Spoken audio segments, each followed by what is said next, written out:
Hey guys! Welcome to today's largest and the most impactful learning tutoring platform that is Physics वाला। तो मेरे सारे प्यारे प्यारे भाई और बहनों, अगर आपने प्यारे बड़े भैया सुनील भैया को यहाँ पे देख पा रहे हो, यहाँ पे सुन पा रहे हो, तो एक बार फटाफट से कमेंट सेक्शन में लिख देंगे क्या? एक बार जल्दी से कमेंट सेक्शन में लिख देंगे भारत माता की जय। एक बार बड़े ही गर्व के साथ सारे मेरे उदय के प्यारे छोटे भाई बहन कमेंट सेक्शन में लिख देंगे भारत माता की जय। जल्दी से Aaradhya, Rafia, Kavyansh, Aditi, Mohammad Shafiq, Ankit, Prashant, Yashika, Ariba Khan, Pihu Goyal, Divya Jyoti, Palak, very good very good very good very good very good. तो आप सभी मेरे प्यारे छोटे भाई बहनों का दिल से हार्दिक स्वागत है आपके प्यारे बड़े भैया सुनील भैया की क्लास में।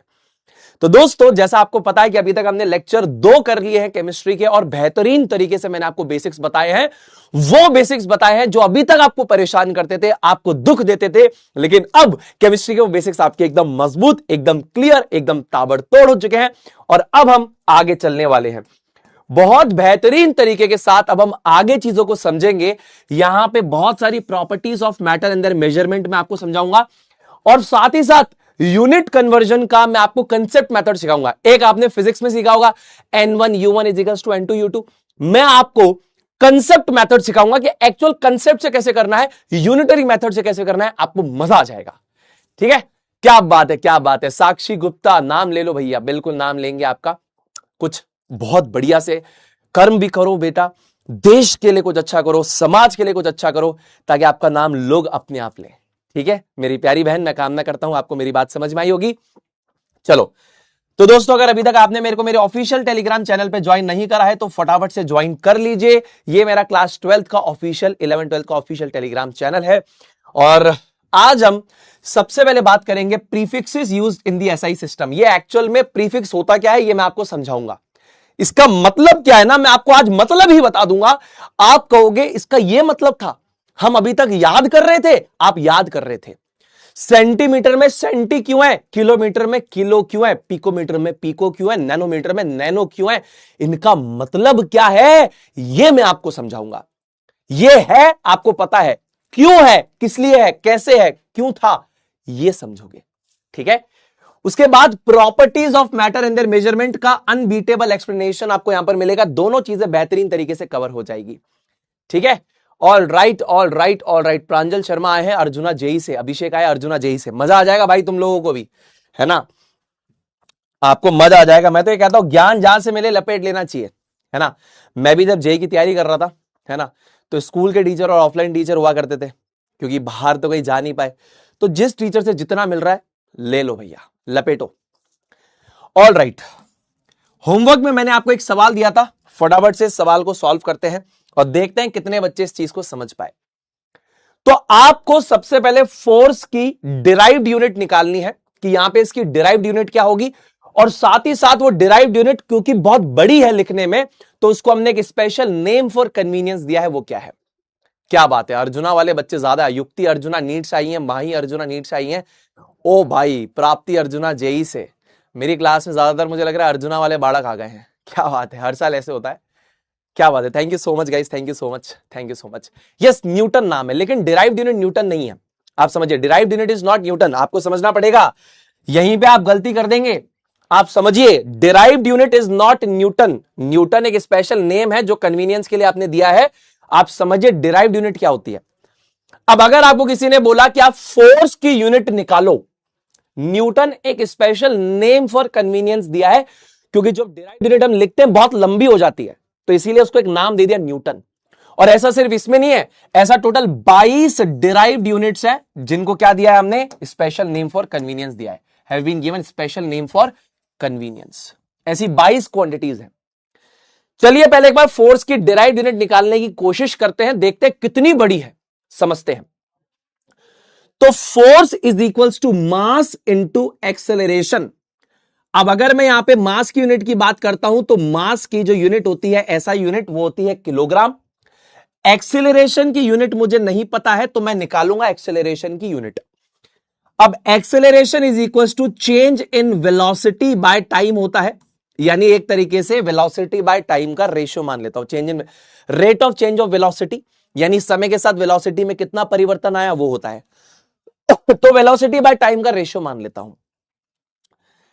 अब यहां पे आप समझिए कि टाइम की यूनिट तो मेरे पास अगेन ऐसा ही सिस्टम से आ जाएगी सेकंड, लेकिन वेलोसिटी की कैसे आएगी?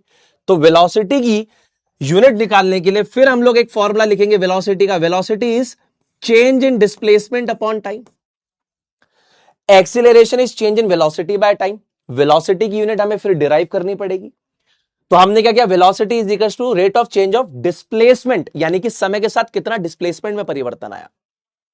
तो डिस्प्लेसमेंट बाय टाइम। अब डिस्प्लेसमेंट हमारे पास एक लेंथ होती है, लेंथ को मेजर करते हैं हम लोग मीटर में, टाइम को मेजर करते हैं हम लोग सेकंड में। लेंथ को मेजर करते हैं मीटर में, टाइम को मेजर करते हैं सेकंड में। तो मीटर पर सेकंड, तो यहां पे हम लिखेंगे मीटर पर सेकंड। ये हो गया वेलोसिटी। इसके नीचे टाइम है, तो टाइम की यूनिट हमारे पास क्या होती है? सेकंड होती है। Rate of change of velocity, यानी कि वेलोसिटी बाय टाइम। वेलोसिटी की यूनिट हमने निकाली डिस्प्लेसमेंट बाय टाइम से आई मीटर पर सेकंड, तो मीटर पर सेकंड आ गई वेलोसिटी की यूनिट अपॉन टाइम, तो ये हो जाएगा सेकंड। अब ये क्या है? डिवाइड बाय 1 हो जाएगा। तो मैथमेटिक्स के हिसाब से क्या हो जाएगा? ये हो जाएगा मीटर और मीटर पर सेकंड इनटू 1 अपॉन सेकंड। ये हो जाएगा, इस तरीके से हो जाएगा। तो क्या हो जाएगा? ये हमारे पास आएगा मीटर पर सेकंड स्क्वायर। ये हमारे पास वेलोसिटी की यूनिट है और ये हमारे पास एक्सेलरेशन की यूनिट है, मीटर पर सेकंड स्क्वायर। क्लियर है बच्चों? उदय वालों सारे बच्चों को क्लियर है? अर्जुना वाले बच्चों को क्लियर है? हाँ जी क्लियर है। अब मेरे दोस्तों हम यहां पर क्या करेंगे, इसे हमें समझना पड़ेगा। मास टाइम्स एक्सेलरेशन।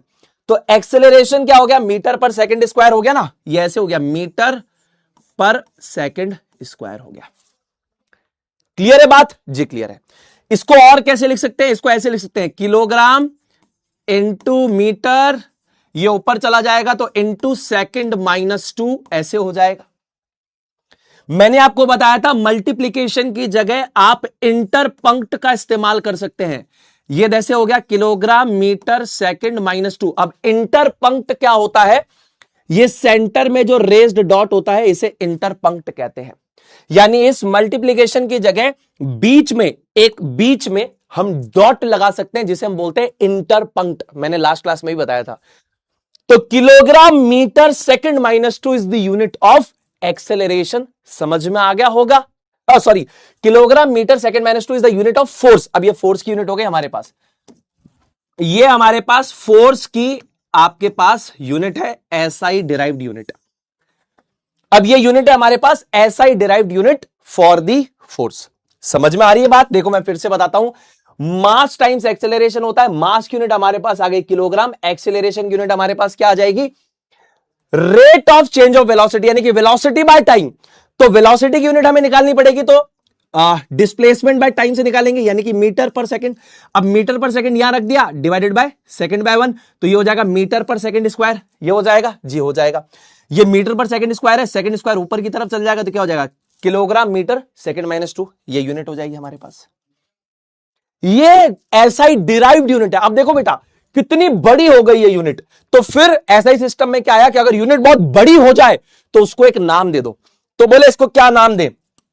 तो बोले न्यूटन साहब का बड़ा इन्वॉल्वमेंट रहा है फोर्स से रिलेटेड चीजों में और फोर्स से रिलेटेड बातों में, तो न्यूटन के ऊपर रख देंगे। तो यहां पर जो स्पेशल नेम ऑफ कन्वीनियंस है, समझिए, the special name for convenience जो हमने इसको दिया है वो क्या है? ये एन छोटा न्यूटन, न्यूटन का एन छोटा, सिंबल का एन बड़ा, न्यूटन। ये एन छोटा, ये एन बड़ा होगा, हमेशा ऐसे होगा। समझ में आया बेटा? ये है पूरा रियल कंसेप्ट, ऐसे आपको पढ़ना होता है। ये है आपका रियल कंसेप्ट। आप डायरेक्टली अगर न्यूटन लिख देते हैं तो ये गलत होता है। आप समझिए, न्यूटन तो स्पेशल नेम ऑफ कन्वीनियंस है, तो आप डिराइव्ड यूनिट में न्यूटन लिखते हैं, कोई दिक्कत नहीं है। बट एक्चुअल में क्या है? डिराइव्ड यूनिट ये है। अब क्योंकि ये बहुत बड़ी हो जाती है लिखते समान, जब हम लिख रहे हैं तो बहुत बड़ी यूनिट हो रही है, तो हमें कन्वीनियंस चाहिए, तो हम क्या करते हैं? एन लिख देते हैं। यानी एन स्टैंड्स फॉर, सीधा सीधा एन स्टैंड्स फॉर न्यूटन। नूतन नहीं है। हाँ, तो हमारे पास में नूतन आंटी रहती है तो नूतन नहीं, नूतन नहीं। नूतन की किताब आती है, वो नूतन नहीं, न्यूटन, न्यूटन। ठीक है। आदित्य शर्मा इज फ्रॉम जयपुर, क्या बात है। गाजियाबाद से है कोई, हम लोग अभी नोएडा रहते हैं, बट हैं राजस्थान से। अब ये मेल मिलाप हो गया हो भाई, तो पढ़ाई कर लो यार, है ना। मोल कंसेप्ट भी आएगा, बिल्कुल आएगा, मोल कंसेप्ट भी आएगा, धीरे धीरे आपको मोल कंसेप्ट तक भी लेके जाऊंगा, हर एक बात समझाऊंगा। अभी कामना करता हूं ये बात समझ में आ गई होगी। ठीक है, चलो डन है, डन है। चलो अब इतनी बातें सारे बच्चों को अगर समझ में आती तो एक बार आए भैया लिख दीजिए कि सुनील भाई आपका जो ज्ञान है हमारी बुद्धि में जा रहा है, इंजॉय कर रहे हैं, कोई दिक्कत नहीं है। उदयपुर से हो, क्या बात है भाई, बहुत बढ़िया। हम सब भारत से हैं, मैंने आपको कल भी बताया था, हम सब भारतीय हैं, भारत से हैं। सब अपना स्टार्ट होगा, मैं आसाम से हूं, मैं झारखंड से हूं। अरे भाई thank you so much, thank you so much. हम सब भारतीय हैं भाई, अपन सब भाई बहन है। All Indians are my brothers and sisters except one, मेरी एक्सेप्ट वन, है ना। ऐसे आपके जीवन में भी एक एक्सेप्ट वन आ जाएगा, है ना। बाकी सब भाई बहन है। ठीक है, हाँ क्या बात है। All right, all right, all right. Definitely आप लोगों से मुलाकात भी करेंगे। यूजुअली हम लोग क्या है, ऑल ओवर इंडिया के जब टूर्स लगाते हैं, जैसे आगाज के थ्रू जाते हैं या कभी पर्सनली जाते हैं, तो मैं बच्चों से मिलने की बहुत ज्यादा कोशिश करता हूं, और बहुत मजा भी आता है, बिकॉज जब आप बच्चों से मिलते हो वो अपने एक्सपीरियंसेस शेयर करते हैं, and they teach you lot of good things, है ना। तो बहुत जरूरी है बच्चों से मिलना। ठीक है, चलो। All right, all right, all right. एक बच्चा लिख रहा है कभी आप ओडिशा आए हो। अभी मैं थोड़े दिन पहले ओडिशा आया था, बोलांगीर करके एक जगह है, तो एक टॉपर था, उनसे मिलने के लिए, मुलाकात करने के लिए हम आए थे। तो आप ये मत सोचना कि सुनील भी आप भी टॉपर वॉपर में बिलीव करते हो, नहीं करता हूं मैं, बट वही है कि भाई किसी ने मेहनत करी है तो उस हार्डवर्क को अप्रिशिएट करने के लिए हम गए थे। बट अगेन मैं आपको बोलता हूं, ये नंबर कहीं काम नहीं आएंगे। उस टॉपर के घर पे जब मैं बैठा था, उसके माता पिता के सामने मैंने बोला, मैंने कहा भाई ये तेरे जीवन में कहीं काम नहीं आएंगे, मैं भी टॉपर था इसलिए बता रहा हूं। तो अपनी स्किल्स पे काम करना, बोलने के तरीके पे काम करना, work on your personality, work on your technical skills. Marks won't help you in any sense. Marks का डर दिखाया जाता है ताकि व्यापार हो सके। देखो एस्ट्रोलॉजर के पास जाओगे, ग्रहों का डर दिखाएगा, है ना, बहुत सारी कंपनीज एस्ट्रोलॉजी के बिजनेस पे चलती हैं। डॉक्टर के पास दिखाओ जाओगे तो बीमारी का डर दिखाएगा। एजुकेशन में क्या, नंबरों का डर होता है, होगा कुछ भी नहीं नंबरों के डर से। तो तुम डरना मत, समाज तुम्हें डराएगा, तुम डरना मत, ये मूर्खता वाली बातें हैं। तुम डरोगे, सामने वाले का फायदा है, तुम डरना मत।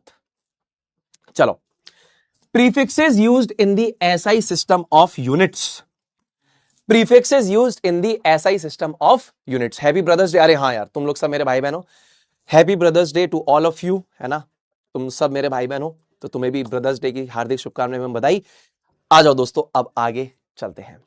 ठीक है, जल्दी से जल्दी खत्म करने की कोशिश करूंगा फर्स्ट चैप्टर को। आ जाओ जल्दी से समझते हैं।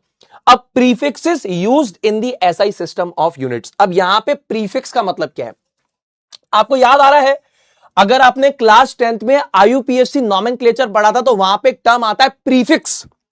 प्रीफिक्स का मतलब होता है कि कोई भी फ्रेज जो किसी चीज से पहले आए उसे प्रीफिक्स कहते हैं। जैसे अगर आपने आईयूपीएससी नॉमेनक्लेचर में जब हम वहां पे प्रीफिक्स लगाते हैं, प्राइमरी प्रीफिक्स, सेकेंडरी प्रीफिक्स लगाते हैं, तो वो रूट वर्ड से पहले आने वाला फ्रेज होता है। रूट वर्ड से पहले आने वाले फ्रेज को हम प्रीफिक्स कहते हैं। रूट वर्ड से पहले आने वाले फ्रेज को प्रीफिक्स कहते हैं। ये हमने आईयूपीएससी नॉमेनक्लेचर में पढ़ा था। प्रीफिक्स वर्ड का मतलब है कि किसी चीज से पहले आने वाले फ्रेज को प्रीफिक्स कहेंगे। तो यहां पे prefixes used in SI system का मतलब क्या है, that is the phrase before units. अब यहां पे यूनिट से पहले आने वाले फ्रेज को हम लोग प्रीफिक्स कहेंगे। आईयूपीएससी नॉमेनक्लेचर में रूट वर्ड से पहले आने वाले फ्रेज को प्रीफिक्स कहा जाता है। यहां पर एसआई सिस्टम ऑफ यूनिट्स में अगर हम प्रीफिक्स की बात कर रहे हैं, तो phrase before the unit is called as prefix. Example के माध्यम से, बचपन से पढ़ता आ रहा हूं भैया, सेंटी के आगे यानी मीटर के आगे लगा है सेंटी, मीटर के आगे लगा है किलो, है ना। ये सब मैं बचपन से देखता आ रहा हूं कि ये सेंटी, ये किलो, है ना, ये माइक्रो, ये क्या है सुनील भाई, ओ मेरे बड़े भाई, ये सारी की सारी चीजें क्या है। तो मेरे प्यारे भाई, मेरी प्यारी बहन, ये एक्चुअल में क्या है, अगर इसको आप समझना चाहोगे तो यूनिट से पहले ये देखो, ये प्रीफिक्स है, यूनिट से पहले ये प्रीफिक्स है, यूनिट से पहले ये प्रीफिक्स है। तो ये एक्चुअल में क्या है? ये यूनिट से पहले आने वाला क्या है? This is called as prefix. समझ में आ रही है कि नहीं आ रही है बात? समझ में आ रही है कि नहीं आ रही है बात? आपका यूनिट से पहले जो फ्रेज आता है उसे आप लोग क्या कहते हैं? उसे आप लोग कहते हैं प्रीफिक्स। सेंटी, किलो, माइक्रो, ये सारे के सारे क्या है? These all are the prefixes before the unit. ठीक है। अब ये एक तरीके से आप ऐसे भी समझ सकते हैं कि ये 10 के मल्टीप्लायर्स होते हैं। ये जो आपके प्रीफिक्स है ना, ये जो प्रीफिक्स है, इसका मतलब क्या है? सुनील भैया मैथमेटिक्स में क्या मतलब है इसका? यूनिट से पहले आ रहा है तो मैथमेटिक्स में क्या मतलब है? अरे मेरे भाई, ये 10 के मल्टीप्लायर्स हैं। These are the multipliers in terms of 10। 10 के मल्टीप्लायर्स है। जैसे एग्जांपल के तौर पे अगर मैं आपको बताऊं तो देखो, ध्यान से समझना। जैसे 10 की पावर 1 है तो ये कहलाता है डेका। क्या कहलाता है? डेका। 10 की पावर 2 है तो ये कहलाता है हेक्टो। 10 की पावर 3 है तो ये कहलाता है किलो। 10 की पावर 6 है तो कहलाता है मेगा। 10 की पावर 9 है तो कहलाता है गीगा। 10 की पावर 12 है तो कहलाता है टेरा। ये मेगा है, MEGA, मेगा। मेघा नहीं है। हमारे क्लास में एक टावर था तो उससे सर ने पूछा कि 10 की पावर 6 का मल्टीप्लायर क्या होता है? तो बोलता है मेघा होता है। मेघा नहीं, मेगा, मेगा। हाँ। 10 की पावर 15 क्या होता है राजा? ये होता है भैया पेटा। 10 की पावर 18 क्या होता है भैया? ये होता है एक्सा। 10 की पावर 21 क्या होता है? ये होता है जेटा। और 10 की पावर 24 क्या होता है? ये होता है योटा। ठीक है ना? 10 की पावर 18 एक्सा, 10 की पावर 21 जेटा, 10 की पावर 24 योटा। ठीक है। उसी प्रकार अगर आपका 10 की पावर -1 का मल्टीप्लायर है यूनिट में, ठीक है ना, -1 का मल्टीप्लायर है यूनिट में, तो इसे कहेंगे डेसी। 10 की पावर -2 है तो सेंटी। 10 की पावर -3 है तो मिली। 10 की पावर -6 है तो माइक्रो। 10 की पावर -9 है तो नैनो। -12 है तो पीको। -15 है तो फेम्टो, या फिर इसको बोलते हैं फर्मी। फर्मी।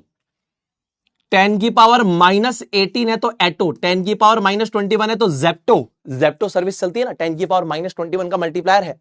और 10 की पावर -24 ये होता है योक्टो। योक्टो, योक्टो क्या होता है? ये योक्टो होता है। मैं कामना करता हूं ये सारे के सारी चीजें आपको समझ में आ रही है। तो ये एक तरीके से मल्टीप्लायर होते हैं। जैसे अगर मैंने बोला सेंटी तो ये है 10 की पावर -2। अगर मैंने बोला किलो तो 10 की पावर 3। अब जैसे समझो, आप समझो। अब इसी बात को थोड़ा सा एग्जाम्पल के माध्यम से समझते हैं। अच्छे से एग्जाम्पल के माध्यम से समझते हैं। अब ध्यान से देखना बेटा, ध्यान से देखना। 1 सेंटीमीटर, तो सेंटी का क्या मतलब हुआ? 1 सेंटीमीटर। अरे मेरे भाई, तो ये सेंटी का क्या मतलब है? ये सेंटी का क्या मतलब है? ये जो 1 सेंटी है, ये सेंटी का क्या मतलब है? 10 का पावर -2 और मीटर का मीटर आपने चेप दिया। जब लिखा हो 1 सेंटीमीटर, अरे तो सेंटी का मतलब क्या है? 10 की पावर -2, तो 10 की पावर -2 मीटर। मैंने लिखा 1 किलोमीटर, अरे तो भैया किलो का जो प्रीफिक्स है उसका मतलब है 10 की पावर 3 और ये हो जाएगा मीटर। मैंने लिखा 1, ये माइक्रो, ये देखो माइक्रो, 1 माइक्रोमीटर, तो माइक्रो का मतलब क्या है बताओ? Micrometre. 1 micro, micro, micro, micro का मतलब क्या है? 10 की पावर -6 मीटर का मीटर चेप दिया। इस तरीके से आपको बेसिक बातें समझनी है। समझ में आया बेटा? ये देखो 1 सेंटीमीटर, तो सेंटी का मतलब क्या है? देखो सेंटी का मतलब क्या है? 10 की पावर -2, तो 10 की पावर -2 लिख दिया, मीटर का मीटर चेप दिया। मैंने लिखा 1 किलोमीटर, अरे यूनिट यानी मीटर, मीटर के आगे प्रीफिक्स क्या है? किलो, तो किलो का मतलब क्या होता है? 10 की पावर 3, फिर मीटर लगा दो। यूनिट है मीटर, उसके आगे प्रीफिक्स क्या है? माइक्रो, माइक्रो का मतलब होता है 10 की पावर -6, मीटर का मीटर लगा दिया। इस तरीके से ये इनका मतलब होता है। हम तो याद कर रहे थे, याद करना ही नहीं था। याद क्या करना है? इनकी वैल्यूज को याद करना है कि अगर 10 की पावर -2 है तो सेंटी होगा, 10 की पावर 3 है तो किलो होगा, 10 की पावर -6 है तो माइक्रो होगा, 10 की पावर -9 है तो नैनो होगा। ऐसे याद करना है। 10 की पावर -12 है तो पीको होगा, 10 की पावर -15 है तो फेम्टो या फर्मी होगा, 10 की पावर -18 है तो एट्टो होगा, 10 की पावर -21 है तो जेप्टो होगा, 10 की पावर -24 है तो योक्टो होगा। ऐसे याद करना है। क्लियर है बात? ये सारी बेसिक सी बातें क्लियर हो रही हैं, मजा आ रहा है। अब लॉजिक पता लग रहा है, बचपन में याद कर लिया था, याद नहीं करना था। इसका मतलब था यूनिट के पहले अगर प्रीफिक्स आता है तो वो एक्चुअल में क्या है, 10 का मल्टीप्लायर है। यूनिट के पहले अगर प्रीफिक्स आता है तो वो क्या है, वो एक्चुअल में 10 का मल्टीप्लायर है। यानी यूनिट कितना 10 की पावर से मल्टीप्लाई होगी, यूनिट के पहले अगर ये प्रीफिक्स आता है तो ये एक्चुअल में क्या है, ये एक मल्टीप्लायर है। This is actually a multiplier. समझ में आया मेरे भाई? ऐसे करने थी चीजों को, है ना। हम तो याद कर रहे थे, याद नहीं करना था। आए भैया लिख दो। अब तुम्हें थोड़े कॉम्पिटिटिव सवाल कराता हूं, छोटे मोटे एग्जाम्स में कुछ सवाल आए हैं वो भी कराता हूं, एनसीईआरटी के सवाल भी कराता हूं। एक बार आए भैया लिख दो, फटाफट से सवाल करते हैं एनसीईआरटी के। ठीक है, क्लियर है? चलो, अर्जुना जेई से दोस्त आए हुए बहुत सारे, क्या बात है। आ जाओ।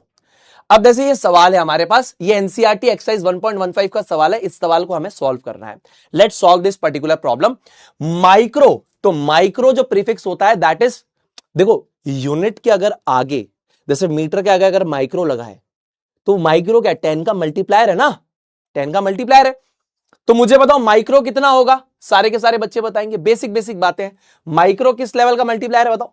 10 की पावर -6। डेका, डेका क्या है भाई? डेका हमारे पास होता है 10 की पावर 1 का मल्टीप्लायर होता है, ये 10 की पावर 1 का मल्टीप्लायर होता है डेका। ऐसे ही हमारे पास मेगा क्या होता है, 10 की पावर 6 होता है। ऐसे ही गीगा क्या होता है, 10 की पावर 9 होता है। ऐसे ही फेम्टो या फिर फर्मी, ये क्या होता है, ये होता है 10 की पावर -15। खत्म बात, हो गया ओवर। क्लियर है भाई?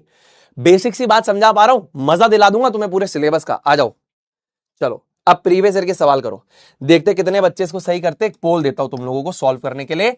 ये डीपीएमटी 2004 का एक सवाल है, ठीक है। One Fermi is how much, 10 की पावर -13, -15, -10, -12। तो 3, 2, 1, हियर वी गो। आ जाओ,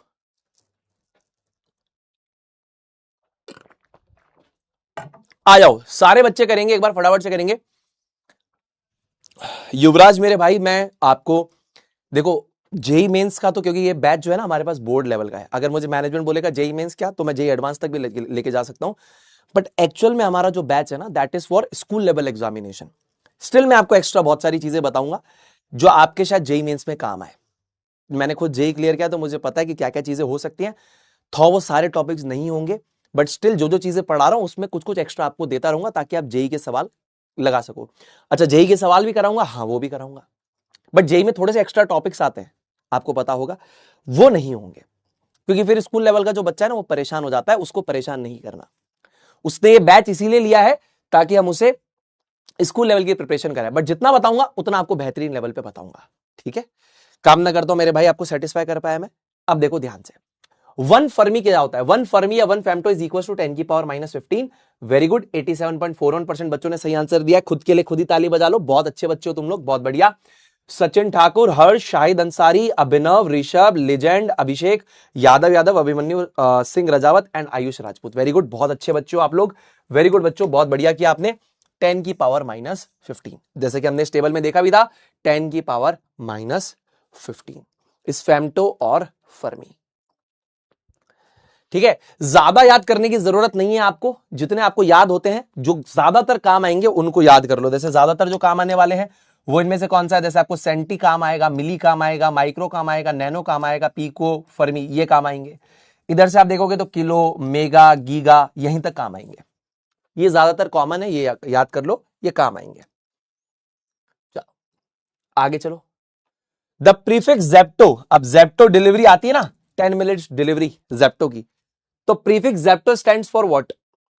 जेप्टो स्टैंड्स फॉर व्हाट? अरे बबल बस लेके आना था, आज हमारा स्टूडियो चेंज हुआ है, इसी वजह से तो क्लास आपकी 15 मिनट आगे गई है।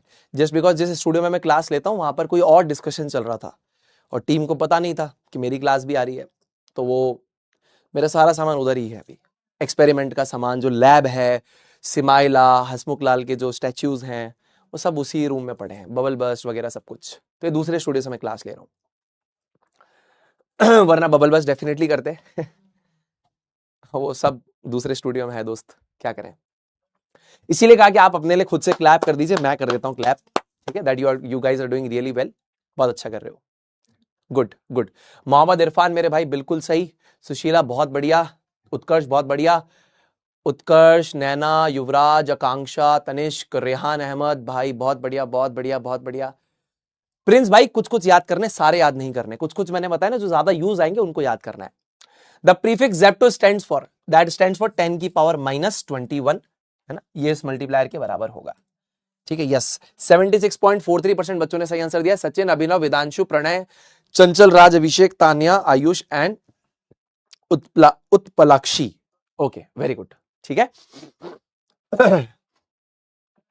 The prefix 10 raise to the power 18 stands for, ये 10 रेज टू द पावर 18 क्या होता है हमारे पास, थोड़ा ये आएगा नहीं आपके लिए, आपके लिए ये इंपॉर्टेंट नहीं है, बट स्टिल एक बार just for the memory part आप कर लो। ये आपके सिलेबस में इतना पूछा नहीं जाएगा, मैं आपको ये बता दूं, ठीक है। All right all right, Vishu Thakur मेरे भाई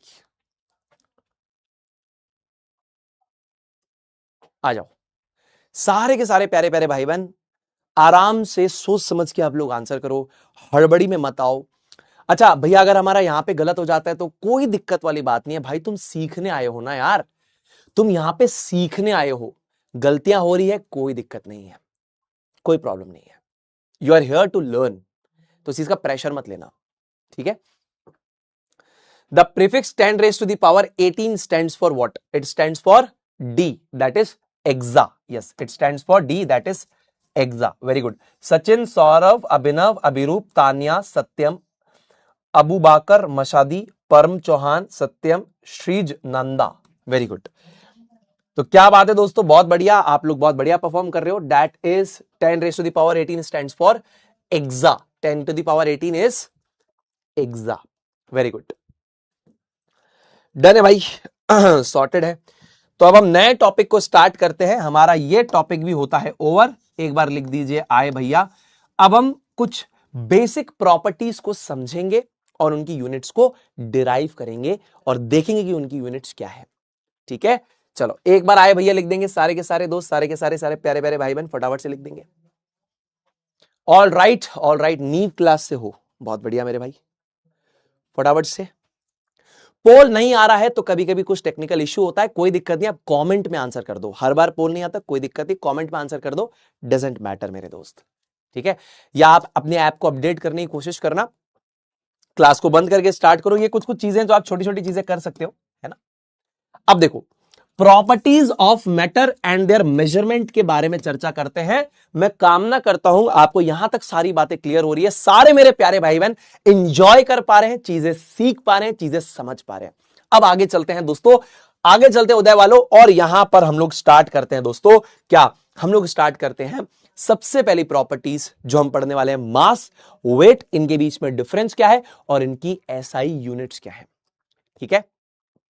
all right all right all right, तो हमारे पास है मास और दूसरा हमारे पास टर्म आता है वेट। अब देखो, मास और वेट दोनों बहुत ही ज्यादा अलग टर्म्स हैं, बहुत सारे लोग इसको सिनोनिमसली यूज करते हैं, लेकिन ये गलत है। मास और वेट टेक्निकली अलग चीजें हैं, और वो क्या है इसको हम समझेंगे।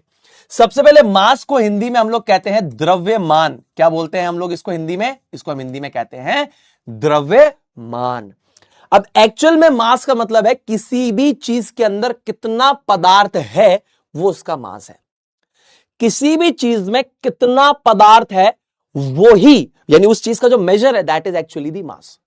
किसी भी चीज में the amount of substance, mass is the amount of substance और the matter in an object, यानी किसी भी चीज में कितना पदार्थ या द्रव्य है वो ही उस चीज का मास यानी कि द्रव्यमान है। अगर हम थोड़ा फिजिक्स की भाषा में समझें तो मास और किस तरीके से हम एक्सप्लेन कर सकते हैं, इसको इनर्शिया के टर्म्स में एक्सप्लेन कर सकते हैं। अब इनर्शिया का मतलब क्या होता है, इनर्शिया हमारे पास वो स्टेट होती है जहां पर कि कोई ऑब्जेक्ट अगर रेस्ट में है, रुका हुआ है, तो वो चाहता है कि वो हमेशा रुका हुआ रहे। कोई ऑब्जेक्ट अगर मूव कर रहा है तो वो चाहता है कि वो हमेशा मूव करता रहे। अब इनर्शिया क्या है, कोई चीज रुकी हुई है तो वो रुकी हुई रहना चाहती है, कोई चीज मूव कर रही है तो मूव करना चाहती है, दैट इज इनर्शिया। अब किसी भी चीज के अंदर जितना ज्यादा मैटर होगा उतना उसके अंदर इनर्शिया ज्यादा होगा, यानी अगर वो चीज में मास ज्यादा है तो उसका इनर्शिया भी ज्यादा होगा एक तरीके से। ठीक है, तो इसको ऐसे समझ सकते हैं, it is a measure of the inertia of object, that is how much it resists the changes in the velocity. यानी कि अगर किसी चीज को मैं किसी चीज का मास समझाना चाहता हूं तो उसको इनर्शिया के टर्म्स में मैं कैसे समझाऊंगा, आप समझना। एक ऑब्जेक्ट है, एक ऑब्जेक्ट जो है वो रेस्ट की कंडीशन में है, वो रेस्ट में रहना चाहता है। एक दूसरा ऑब्जेक्ट है, वो भी रेस्ट की कंडीशन में रहना चाहता है। ये इनर्शिया हुआ। अब अगर मैं इन दोनों को मूव कराना चाहता हूं तो कौन कितना आसानी से मूव करेगा या कौन कितना डिफिकल्ट तरीके से मूव करेगा, यह डिसाइड करेगा कि उसके अंदर मास कितना है। समझ में आ रही है मेरी बात? यह डिसाइड करेगा कि उसके अंदर मास कितना है। तो मास क्या होता है? It is nothing but the measure of inertia of the object. अगर किसी ऑब्जेक्ट का मास ज्यादा है तो उसका इनर्शिया भी ज्यादा होगा, यानी अगर वो रेस्ट में है तो रेस्ट में रहना चाहता है, अगर वो मूव कर रहा है तो मूव करना चाहता है। जितना ज्यादा मास उतना ज्यादा इनर्शिया, यानी वो अपनी स्टेट को मेंटेन करना चाहता है कि भैया मैं तो रेस्ट में हूं तो रेस्ट में रहना चाहता हूं, मुझे मूव मत करना, मैं मूव करोगे तो दिक्कत दूंगा, रोकूंगा तुमको। या कोई चीज अगर मूव कर रही है तो मूव करना चाहती है, रुकना नहीं चाहती। That is the state of inertia. जितना ज्यादा मास उतना ज्यादा इनर्शिया। ठीक है, अब मास की खास बात क्या है? मास जो है, अरे यार किसी भी ऑब्जेक्ट में जो अमाउंट ऑफ सब्सटेंस है वो तो हमेशा कांस्टेंट रहेगा ना। मान लो मैं धरती में हूं तो मेरी बॉडी में जितना अमाउंट ऑफ मैटर है, अगर वो जितना है, अगर मैं मार्स पे चला जाऊं तो क्या चेंज हो जाएगा? क्या मेरी बॉडी का जो मास है वो कम हो जाएगा? नहीं होगा। मेरी बॉडी में जितना अमाउंट ऑफ सब्सटेंस है वो धरती पे भी उतना रहेगा, मार्स पे भी उतना रहेगा, चांद पे चले जाऊं तभी उतना रहेगा, कहीं भी चला जाऊं मेरी बॉडी में जो अमाउंट ऑफ सब्सटेंस है, जितना मेरी बॉडी में अमाउंट ऑफ मैटर है वो उतना का उतना रहेगा। ऐसा थोड़ी हो जाएगा कि यहां से अगर मैं मान लो चांद पे चला गया तो मेरी बॉडी में से लीवर गायब हो जाएगा। लीवर तो गायब नहीं हो जाएगा ना, या एक हाथी गायब हो गया। जो मेरी बॉडी में अमाउंट ऑफ सब्सटेंस है वो धरती पे भी उतना ही रहेगा, मार्स पे भी उतना ही रहेगा, मून पे भी उतना ही रहेगा, कहीं भी चला जाऊं उतना ही रहेगा। तो मास की खास बात क्या है? मास का मतलब होता है किसी भी चीज में कितना मैटर है, दैट इज दी मास। और ये हर जगह कांस्टेंट रहता है, जहां भी आप चले जाओ अमाउंट ऑफ सब्सटेंस यानी कि मास यानी कि द्रव्यमान कांस्टेंट रहता है। ये एहसान्या साहू जी कह रही हैं कि सर रिकॉर्डेड तो नहीं है। अरे भाई आप क्या चाहते हो, मैं दिन भर नाम लेता रहूं क्लास में, पढ़ाऊं नहीं, मैं मास बोलूं फिर कहूं Ehsanya Sahu ji hi, mass is the amount of substance in an object, Ehsanya Sahu ji hi. समझ में आया?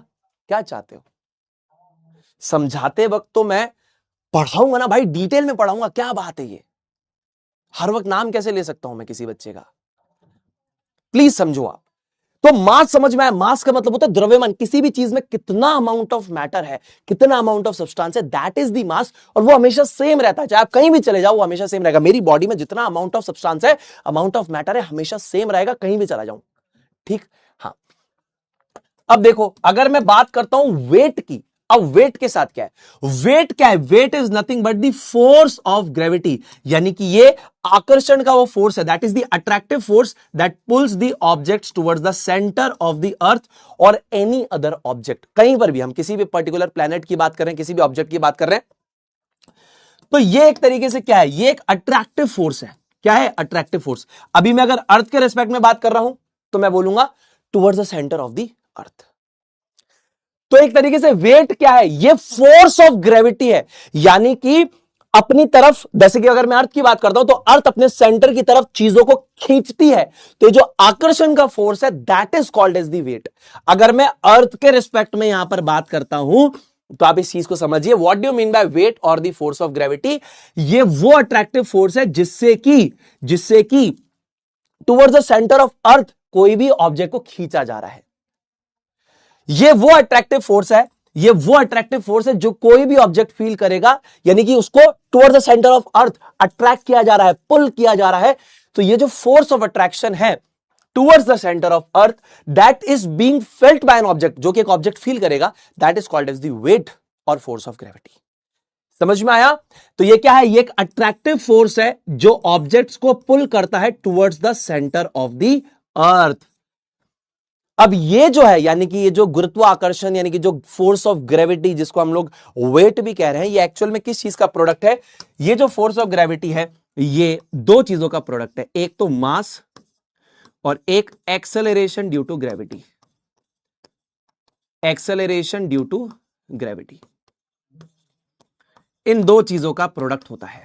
ये दो चीजों पे डिपेंड करता है, एक मास पे डिपेंड करता है, दूसरा एक्सेलरेशन ड्यू टू ग्रेविटी। जब भी कोई, जैसे फॉर एग्जांपल अब किसी भी ऑब्जेक्ट को अगर पुल किया जा रहा है ना, तो इट विल बी एक्सेलरेटेड, है ना। तो ये जो एक्सेलरेशन इसमें प्रोड्यूस हो रहा है that is the acceleration due to gravity. अब मैं इसमें ज्यादा फिजिक्स में भी एंटर नहीं कर रहा, वरना बहुत सारे बच्चे शायद ऐसा हो सकता है कि भैया यार फिजिक्स का यहां पे एस्पेक्ट आ रहा है, थोड़े से हम कंफ्यूज हो रहे हैं। मैं समझ रहा हूं, तो आप इसको समझो कि जो फोर्स ऑफ ग्रेविटी है that is nothing but the product of mass times the acceleration due to gravity. ये कांस्टेंट रहता है। अब क्योंकि आपका force due to gravity change होता है, इसलिए एक्सेलरेशन ड्यू टू ग्रेविटी भी चेंज हो जाता है। समझ में आया? और इन दोनों चीजों का प्रोडक्ट हमारे पास क्या कहलाता है? वेट कहलाता है। अब इसको थोड़ा इस तरीके से समझो, ये एक प्लैनेट है, ठीक है, इसके ऊपर ग्रेविटी हमारे पास क्या है? x यूनिट्स की ग्रेविटी लग रही है, ठीक है। ऑब्जेक्ट का मास जो है वो बेसिकली हमारे पास m है इस प्लैनेट के ऊपर।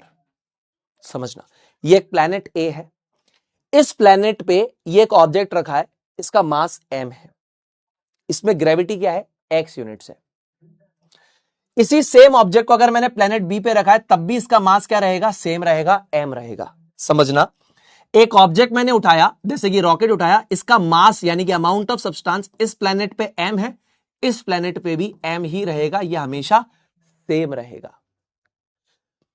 अब इस प्लैनेट की जो ग्रेविटी है वो बेसिकली x यूनिट्स है, यानी कि जिस फोर्स से इसको अट्रैक्ट किया जा रहा है towards the centre of earth that is basically x units. लेकिन यहां पर जिस फोर्स से इसको अट्रैक्ट किया जा रहा है that is basically 2x units. कौन सी यूनिट है? 2x यूनिट से अट्रैक्ट किया जा रहा है, 2x यूनिट से अट्रैक्ट किया जा रहा है। तो ऑब्वियसली यहां पर अट्रैक्टिव फोर्स ज्यादा है, यहां पर अट्रैक्टिव फोर्स कम है, तो यहां पर वेट कम होगा और यहां पर वेट क्या होगा? ज्यादा होगा। समझ में आया? What is weight? यानी कि ये वो अट्रैक्टिव फोर्स है, या हम कह सकते हैं वो अट्रैक्टिव पुल है जिससे जो कोई भी ऑब्जेक्ट फील करता है। यहां पे जो अट्रैक्टिव फोर्स ये फील कर रहा है वो x यूनिट्स है, यहां पे जो अट्रैक्टिव फोर्स ये फील कर रहा है वो 2x यूनिट्स है, तो यहां पे वेट इससे क्या होगा? कम होगा। इतना समझ में आ रहा है कि नहीं आ रहा है? देखो, ये मेरे पास ऑब्जेक्ट है, इसका मास यानी अमाउंट ऑफ सब्सटेंस यहां पर भी m है, इसको मैं यहां पर रख दूं तब भी इसका अमाउंट ऑफ सब्सटेंस क्या रहेगा? रॉकेट का अमाउंट ऑफ सब्सटेंस दोनों ही जगह सेम रहेगा। बट क्योंकि यहां पर ग्रेविटी x यूनिट्स है और यहां पर ग्रेविटी 2x यूनिट्स है, तो यहां पर वेट ज्यादा होगा और यहां पर वेट क्या होगा? कम होगा। जैसे हमारे पास होता है ना कि मून पे फोर्स ऑफ ग्रेविटी कम है, तो हमारा जो वेट है वो बेसिकली रिड्यूस हो जाता है, वहां पे वो हमारा वेट जो है वो रिड्यूस हो जाता है। तो वेट क्या है? दो चीजों पे डिपेंड करता है ना, mass and the acceleration due to gravity. Mass तो कांस्टेंट है बट ये चेंज हो जाता है just because force of gravity change हो जाता है। समझ में आया? तो फोर्स ऑफ ग्रेविटी एक्चुअल में दो चीजों का प्रोडक्ट है, mass times acceleration due to gravity. ये चेंज नहीं होता है, ये चेंज होता है। और ये चेंज क्यों होता है? क्योंकि यहां पे फोर्स ऑफ ग्रेविटी चेंज हो रहा है, अट्रैक्टिव फोर्स चेंज हो रहा है। यहां पे अगर अट्रैक्टिव फोर्स x यूनिट्स है तो यहां पे 2x यूनिट्स है, तो यहां पे वेट ज्यादा होगा, यहां पे वेट कम होगा। क्लियर है बात? छोटी सी बात है, मैंने आपको समझाया। देखो, अमाउंट ऑफ सब्सटेंस, ये रॉकेट यहां पड़ा है तो इसमें जो अमाउंट ऑफ मैटर है, इसी रॉकेट को उठा के यहां रख दूं तो अमाउंट ऑफ मैटर जो यहां था वही same amount of matter, amount of substance यहां होगा, m है तो यहां पर भी m होगा।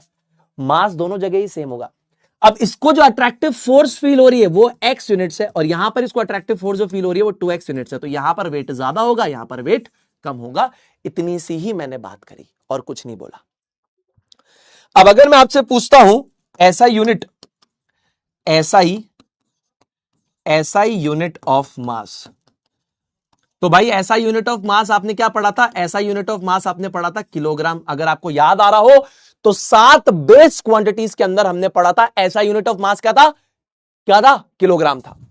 अच्छा दोस्तों, ये बताओ, अब ये बताओ, तुम लोग बताओ, ऐसा ही डिराइव्ड यूनिट ऑफ वेट, क्योंकि इसकी तो कोई जो 7 बेस क्वांटिटीज थी उसमें वेट तो नहीं था, तो इसकी डिराइव्ड यूनिट निकालनी पड़ेगी वेट की। तो इसकी डिराइव्ड यूनिट हमारे पास क्या आएगी, मुझे कमेंट सेक्शन में बताओ, कमेंट सेक्शन में बताओ। यस, अर्पित ओझा सही है, मोहम्मद आदिल सही है मेरा भाई, बिल्कुल सही है, अभिषेक बिल्कुल सही है मेरा भाई,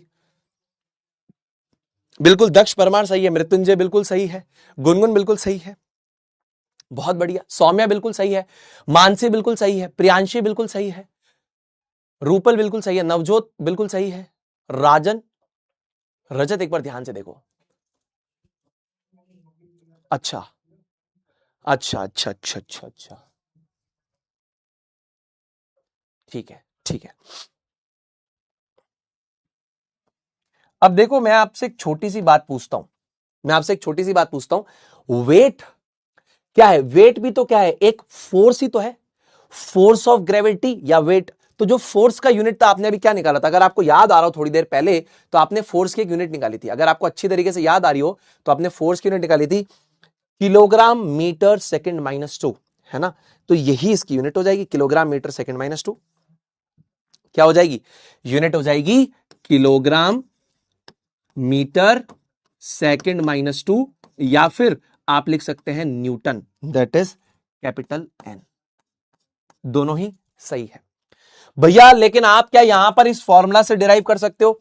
अरे mass times acceleration due to gravity है भाई, m इंटू ए है ना, ये देखो, mass times acceleration due to gravity, तो ये देखो, मास इंटू एक्सेलरेशन से तो आपने निकाली थी, मास इंटू एक्सेलरेशन से तो निकाली थी ये, तो यही हो जाएगी हमारे पास इसकी unit, kilogram metre second minus 2। कामना करता हूं आपको एक क्लियर है, I hope this is clear. ये यूनिट हमारे पास है किलोग्राम, और ये यूनिट हमारे पास है किलोग्राम मीटर सेकंड माइनस 2 या फिर न्यूटन। कामना करता हूं ये आपको क्लियर हो गया अच्छी तरीके से।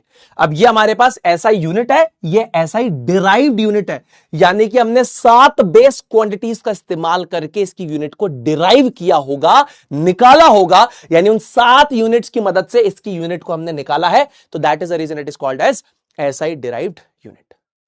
ठीक है, क्लियर है भाई? आदर्श क्लियर हो गया भाई?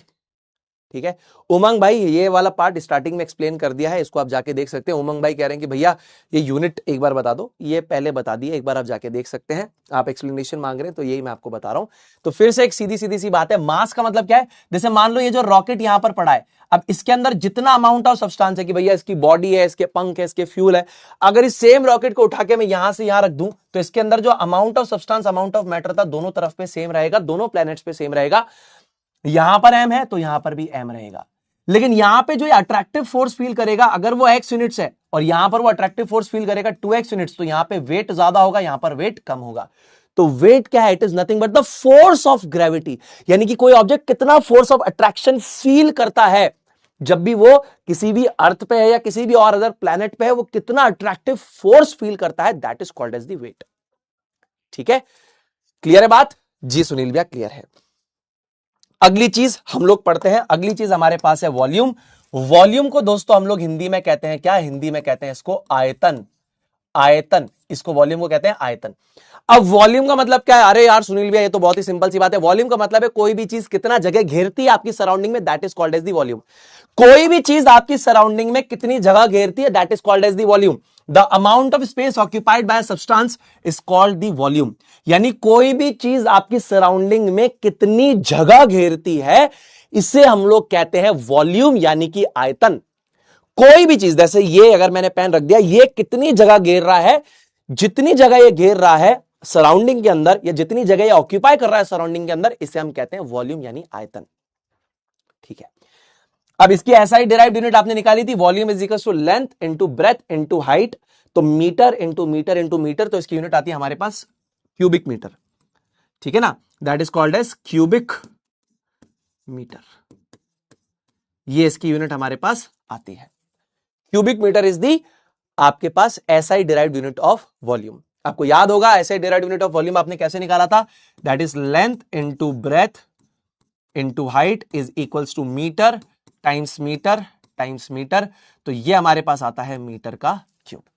Length into breadth into height, तीनों ही लेंथ है, तो metre into metre into metre, यानी कि मीटर क्यूब या फिर क्यूबिक मीटर। अब इसकी अगर हम थोड़ी सी छोटी यूनिट्स के बारे में बात करें तो स्मॉलर यूनिट्स हमारे पास क्या हो सकती है, सेंटीमीटर क्यूबिक या फिर डेसीमीटर क्यूबिक। ठीक है ना, ये डेसी और सेंटी आपको याद आ रहा हो तो 10 के मल्टीप्लायर है बेटा। क्या है ये, 10 के मल्टीप्लायर। ये देखो डेसी और सेंटी क्या, 10 की पावर -1, 10 की पावर -2, ये मल्टीप्लायर्स है हमारे पास। तो थोड़ी सी छोटी यूनिट्स है वॉल्यूम की, थोड़ी स्मॉलर यूनिट्स है हमारे पास वॉल्यूम की, दैट इज सेंटीमीटर क्यूब और डेसीमीटर क्यूब।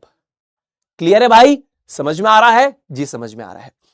एक इंपॉर्टेंट बात याद रखना, एक नॉन एसआई यूनिट जो आज तक भी हम एसआई सिस्टम के साथ यूज करते हैं वॉल्यूम की, वो है लीटर।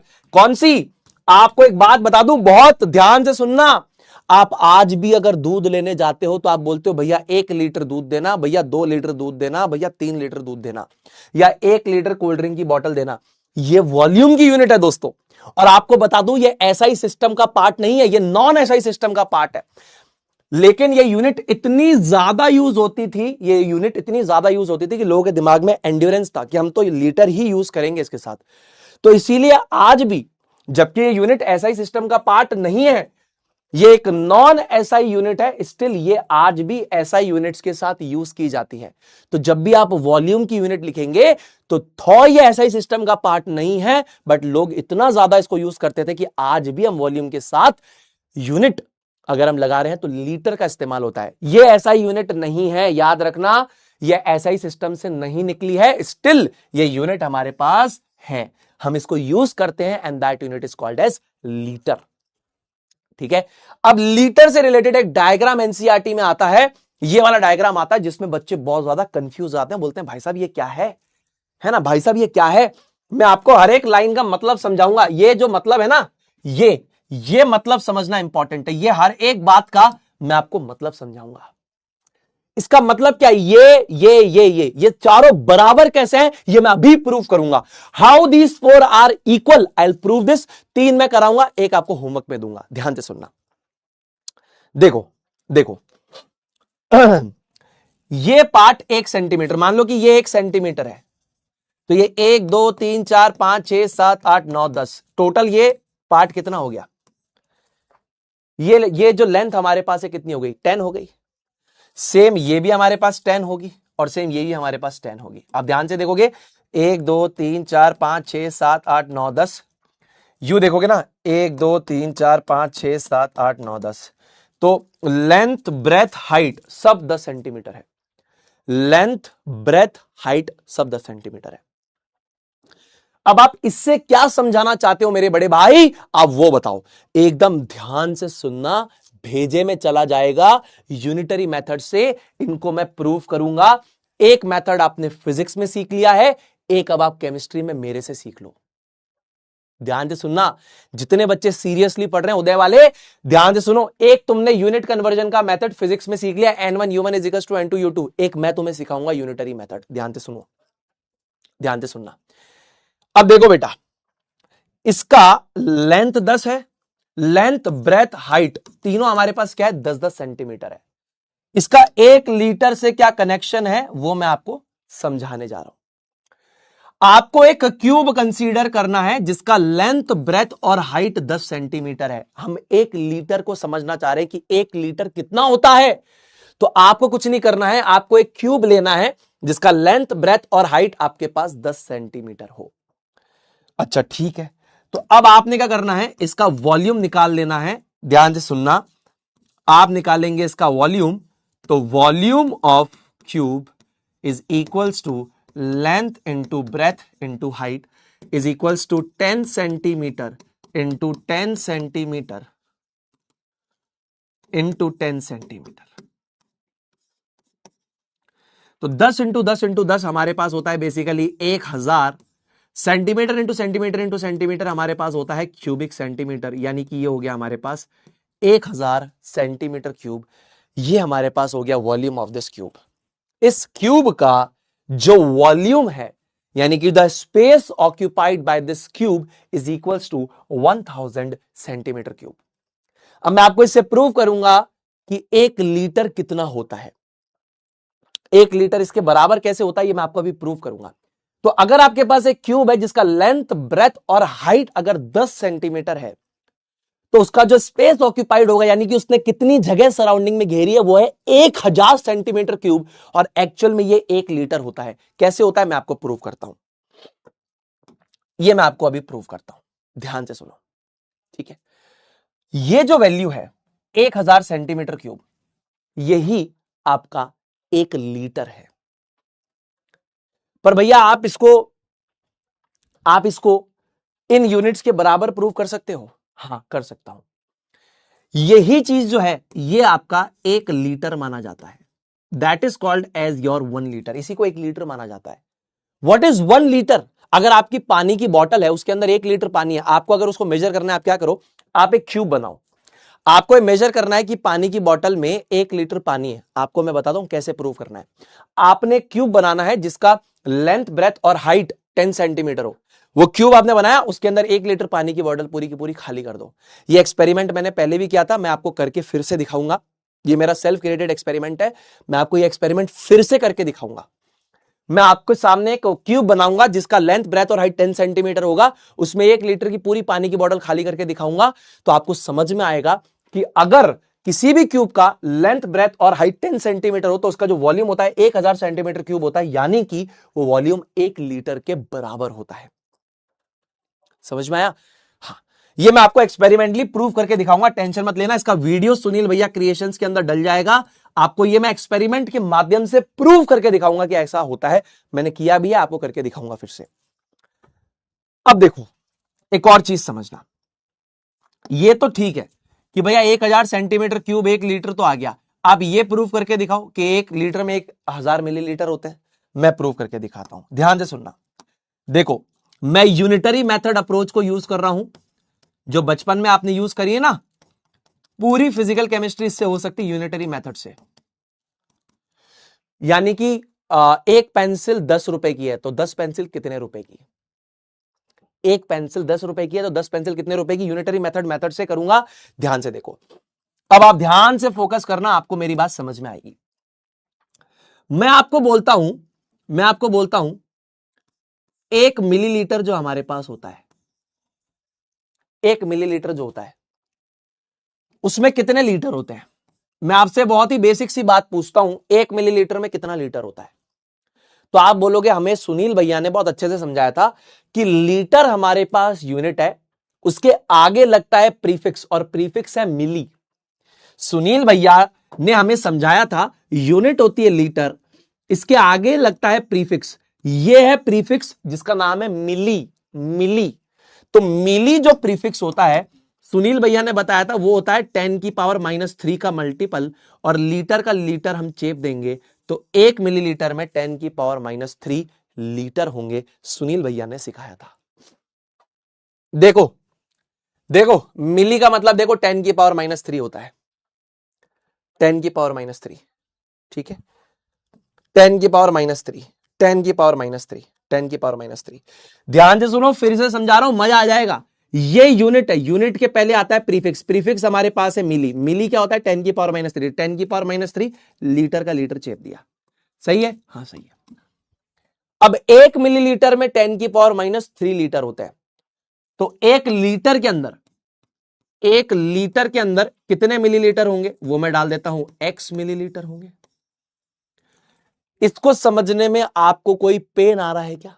मैंने आपको बोला 1 मिलीलीटर इज इक्वल टू 10 की पावर -3 लीटर। 1 लीटर में कितने मिलीलीटर होंगे? मैंने उस वैल्यू को x मान लिया, मुझे नहीं पता कितनी होगी तो मैंने x मान लिया, x मिलीलीटर होंगे। ठीक है, समझ में आया कि 1 मिलीलीटर में इतने लीटर होते हैं, 1 लीटर में x मिलीलीटर होंगे।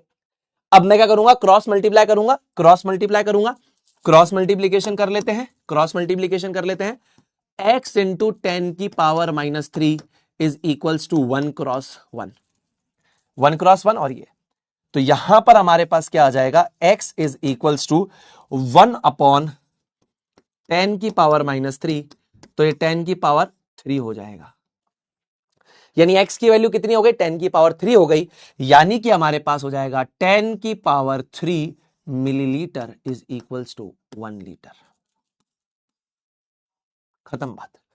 ये बहुत ही बेसिक तरीके से मैंने आपको सिखाया। आप लोग N1 U1 is equal to N2 U2 से करते हैं, उससे करो, कोई दिक्कत नहीं है। मैं तो यूनिटरी मेथड से आपको बता रहा हूं। एक आपने वहां सीख लिया, एक आप यहां सीख लो, कोई दिक्कत नहीं है। आपका फायदा है, आपका नुकसान नहीं है मेरे दोस्तों। सुनील भैया आपकी फायदे की बात कर रहे हैं, यूनिटरी मेथड सिखा रहा हूं, मैं ऐसे करता हूं। मैंने आपको इसी तरीके से सिखा दिया। आपने एक मेथड फिजिक्स में सीखा, एक केमिस्ट्री में सीख लो, ठीक है। तो देखो, लीटर यूनिट के आगे क्या प्रीफिक्स लगाए, मिली। मिली का मतलब क्या होता है, ये लीटर तो पहले आपने लिख दिया। मिली का मतलब क्या होता है, 10⁻³ होता है। तो 1 मिलीलीटर में 10⁻³ लीटर होते हैं। 1 लीटर में कितने मिलीलीटर होंगे, x मिलीलीटर हो जाएंगे। इसका मल्टीप्लीकेशन इससे, इसका मल्टीप्लीकेशन इससे, x इंटू 10⁻³ 1 इंटू 1। ये इधर चला जाएगा, 1/10⁻³, ये हो जाएगा 10⁻3। तो 10⁻3 millilitre is equal to 1 litre, यानी कि 1000 मिलीलीटर होते हैं 1 लीटर में। समझ में आया। 1000 सेंटीमीटर क्यूब में 1 लीटर या 1000 मिलीलीटर होता है। ये आप प्रूव करके आना, ठीक है ना। ये वाला पार्ट होमवर्क है, होमवर्क ये आपको करके आना है। ये मैंने करवा दिया, मजा आ गया। देखो, मैं बिल्कुल आपको बेसिक मेथड सिखाऊंगा, कंसेप्ट सिखाऊंगा, बुद्धि में जाएगा, कंसेप्ट याद नहीं कराऊंगा। कुछ फॉर्मूला लगाना, फॉर्मूला तुमने एक जगह सीख लिया है फिजिक्स में, केमिस्ट्री में लॉजिक सीख लो। ये लॉजिक दे दिया तुमको। एक सवाल लॉजिक से लगाओगे क्या, एक सवाल लॉजिक से लगाओगे। चलो पहले ये सवाल लगाओ। ये एक पार्ट, ये वाला पार्ट तुम्हारा होमवर्क है।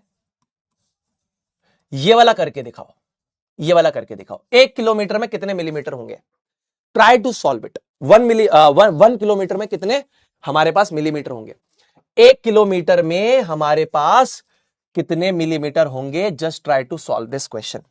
एक बार आ जाओ, इसको सॉल्व करो। सारे के सारे बच्चे इस सवाल को सॉल्व करने की कोशिश करेंगे, ठीक है। श्रेया रॉय कह रही है सर इस क्लास का पीडीएफ कैसे मिलेगा। बेटा जैसे ही क्लास एंड हो जाएगी उसके बाद नोट्स एंड मोर का सेक्शन आएगा, क्लिक करेंगे, वहां पे आपको नोट्स और पीडीएफ, नोट्स का पीडीएफ, डीपीपी का पीडीएफ सब मिल जाएगा। 1 किलोमीटर में कितने मिलीमीटर होते हैं। अच्छा अच्छा, ठीक है। अब देखो, 1 किलोमीटर में कितने मिलीमीटर होते हैं। सबसे पहले हम लिखेंगे 1 किलोमीटर, ठीक है। सबसे पहले हम लिखेंगे 1 किलोमीटर। तो देखो आप समझो, मीटर के आगे प्रीफिक्स क्या लगा है, किलो लगा है। मीटर के आगे प्रीफिक्स क्या लगा है, किलो लगा है। किलो का मतलब होता है 10⁻3, तो ये हो जाएगा 10⁻3 मीटर। क्या हो जाएगा, 10⁻3 मीटर हो जाएगा। उसी तरीके से हमारे पास मिलीमीटर का मतलब क्या होता है, 1 मिलीमीटर का मतलब क्या होगा, मुझे बताइए। 1 मिलीमीटर का मतलब क्या होगा, मीटर के आगे मिली लगाए, मिली का मतलब होता है 10⁻³ मीटर होता है। इतना समझने में कोई भी दिक्कत आ रही है क्या, इतना समझने में कोई भी दिक्कत आ रही है क्या, नहीं आ रही ना, नहीं आ रही। अच्छा, अब इस चीज को मैं और कैसे लिख सकता हूं, इसको ध्यान से समझना। देखो मेरा लॉजिक है, मैं तो इसी तरीके से कर रहा हूं। अब मैं क्या करता हूं, मैं बोलता हूं कि 1 किलोमीटर को अगर मैं यहां पर, इसका अगर मैं लिखना चाहता हूं, इसका मतलब क्या है, इसका एक्चुअली मतलब क्या है, 1 kilometre is equals to 10⁻³ into 1 metre. ये एक्चुअल मतलब होता है इसका, यही तो मतलब होता है। और इसका मतलब क्या हो गया, 1 millimetre is equals to 10⁻³ into 1 metre, मतलब हुआ है। अब मैं क्या कर रहा हूं, देखो मेरे को क्या करना है, इन दोनों को कंपेयर कराना है। तो मैं राइट साइड को सेम बना देता हूं। अगर इन दोनों की राइट साइड को सेम बना दूंगा तो यहां से दोनों कंपेयर हो जाएंगे।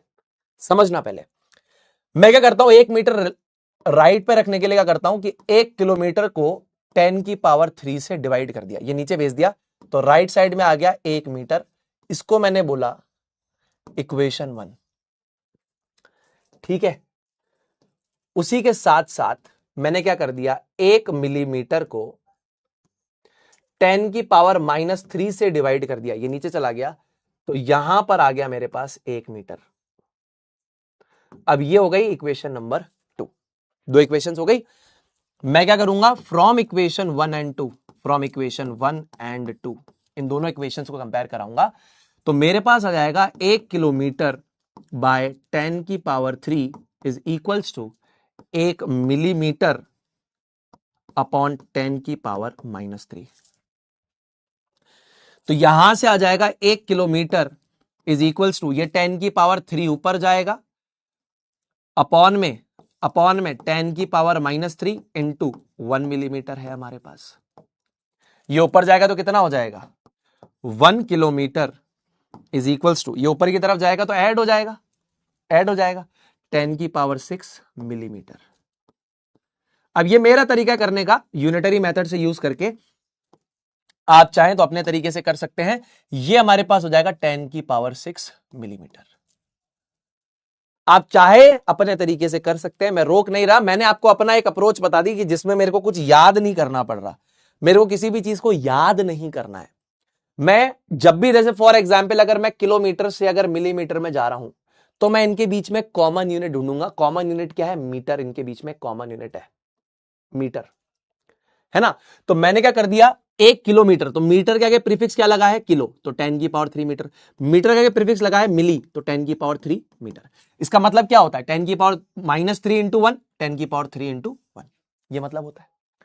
अब अगर मैं यहां पे इसको नीचे ले आऊं तो 1 किलोमीटर बाय 10 की पावर 3, 1 मिलीमीटर बाय 10 की पावर 3, ये दोनों तरफ पे क्या गया, 1 मीटर आ गया। इन दोनों को कंपेयर करा दिया। अगर इन दोनों इक्वेशन को कंपेयर करा दिया, 1 metre is equal to 1 kilometre by 10 की power 3, 1 metre is equal to 1 millimetre by 10 की पावर -3, कंपेयर करा दिया इन दोनों को। क्योंकि यहां पे दोनों के राइट साइड देखो ना इक्वल है, तो ये वाली वैल्यू और ये वाली वैल्यू क्या हो जाएगी, बराबर हो जाएगी। तो ये ऊपर चला गया और ये ऊपर चला गया, तो 10 की पावर क्या हो जाएगा, 6 हो जाएगा। अभी मेरा तरीका है सॉल्व करने का। आपने फिजिक्स में एक तरीका सीखा होगा, आप उसको भी अप्लाई कर सकते हो, दैट विल ऑल्सो वर्क। आप इस तरीके को भी कर सकते हो, that will also work.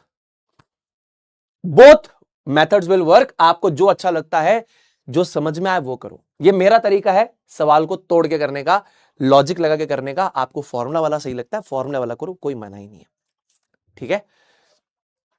All right. अब जैसे मान लो ये एक सवाल है, ये एक सवाल है, इस सवाल को सॉल्व करेंगे। एनसीईआरटी का सॉल्व एग्जाम्पल है, a jug contains 2 litre of milk, calculate the volume of milk in metre cube. अब आपको यह सवाल सॉल्व करना है। एक जग में 2 लीटर मिल्क है, यह volume of milk metre cube में निकालना है। अब आपको एक छोटा सा रिलेशनशिप पता है, देखो मैं आपको बताता हूं। आपको पता है कि 1 लीटर 1000 सेंटीमीटर क्यूब के बराबर होता है, बट आपको यह नहीं पता कि यह कितने मीटर क्यूब के बराबर होता है। समझ में आ रहा है? आपको यह पता है कि 1 लीटर 1000 सेंटीमीटर क्यूब के बराबर होता है, लेकिन 1 लीटर कितने मीटर क्यूब के बराबर होता है वो नहीं पता। अगर आपको यह पता हो तो आप 2 लीटर में आसानी से निकाल लोगे। भाई देखो, एक जग में 2 लीटर मिलके इसको मीटर क्यूब में निकालना है। आपको 1 लीटर में 1000 सेंटीमीटर क्यूब होते हैं ये पता है, लेकिन अगर 1 लीटर में आपको कितने मीटर क्यूब हो ये पता होता तो आप 2 लीटर में आसानी से निकाल लेते। कुछ बच्चे आंसर लिख रहे हैं, कुछ बच्चे लिख रहे हैं आंसर। 2000, 2000, 2000, 3000, 2000, 3000, 2 किलोमीटर, 0.002। आयुष बहुत बढ़िया। अच्छा, अंशिका बहुत बढ़िया, बहुत बढ़िया अंशिका, वेरी गुड बेटा।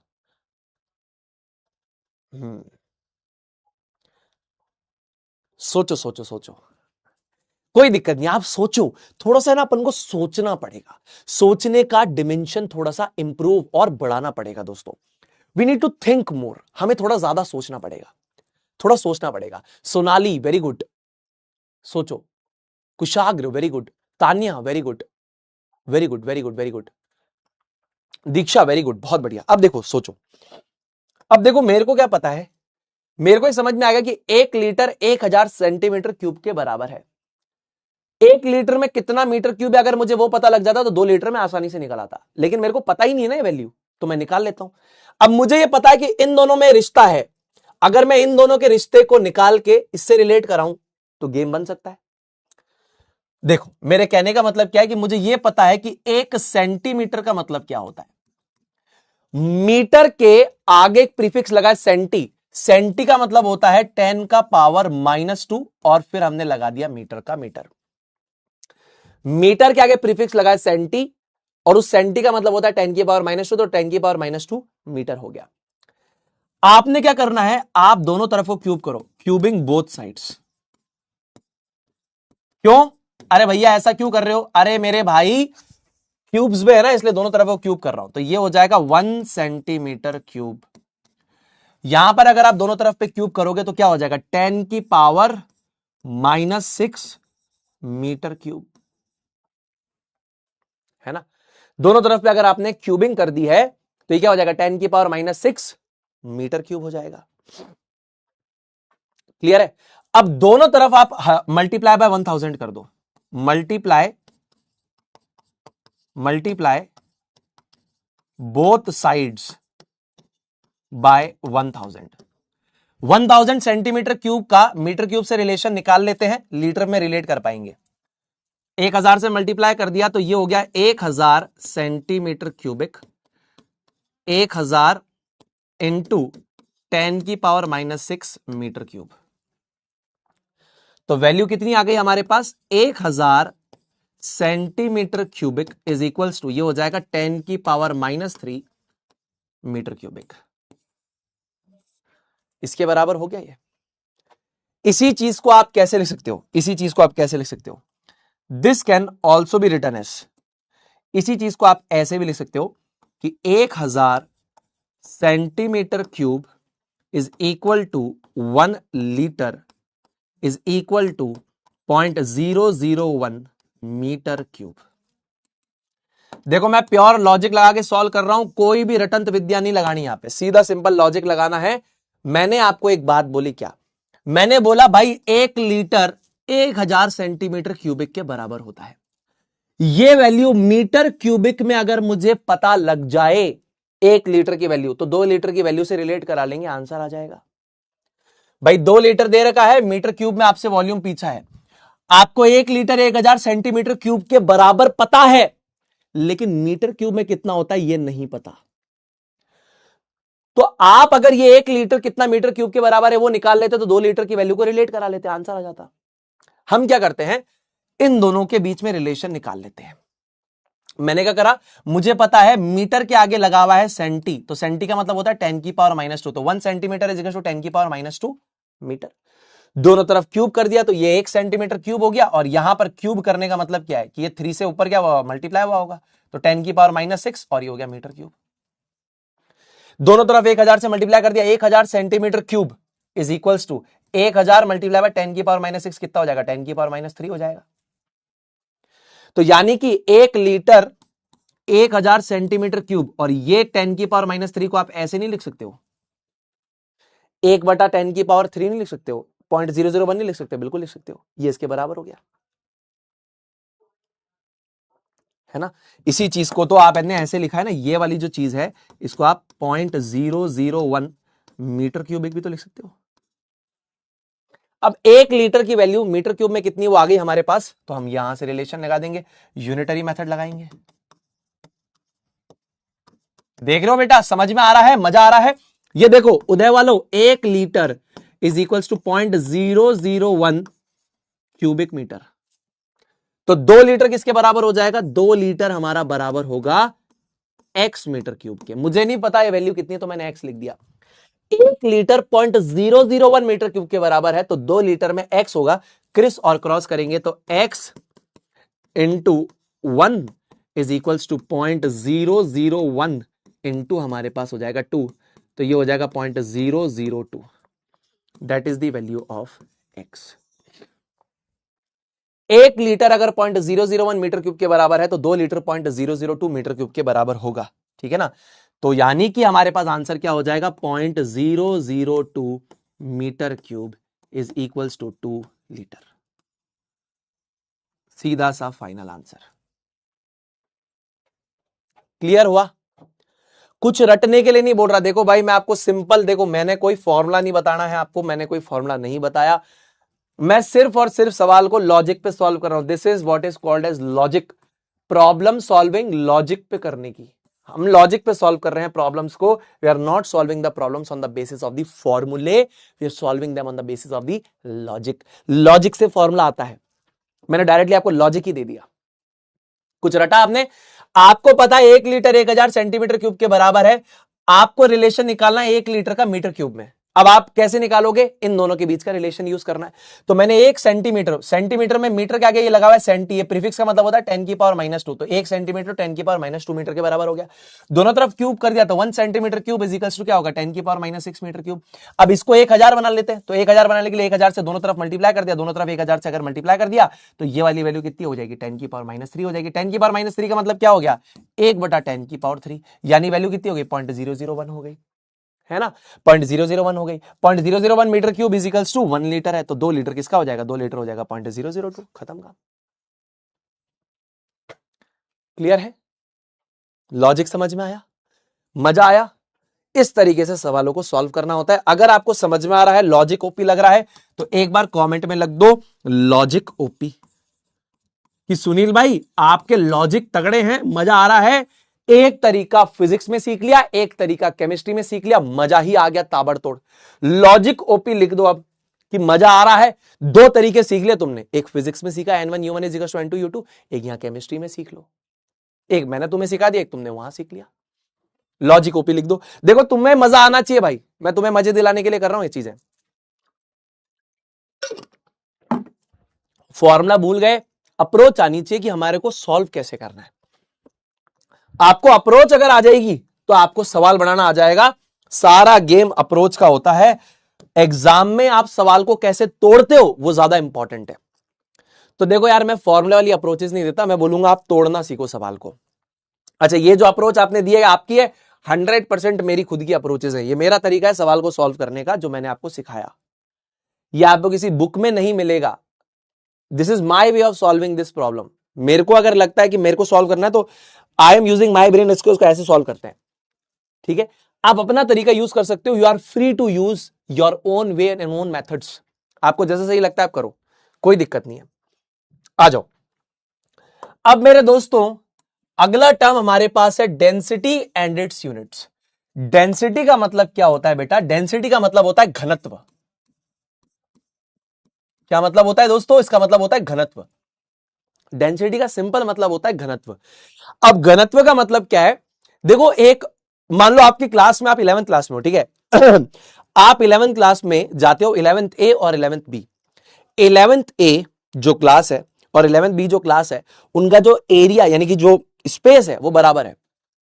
स्पेस बराबर है, मतलब जो वॉल्यूम है दोनों क्लासेस का बराबर है।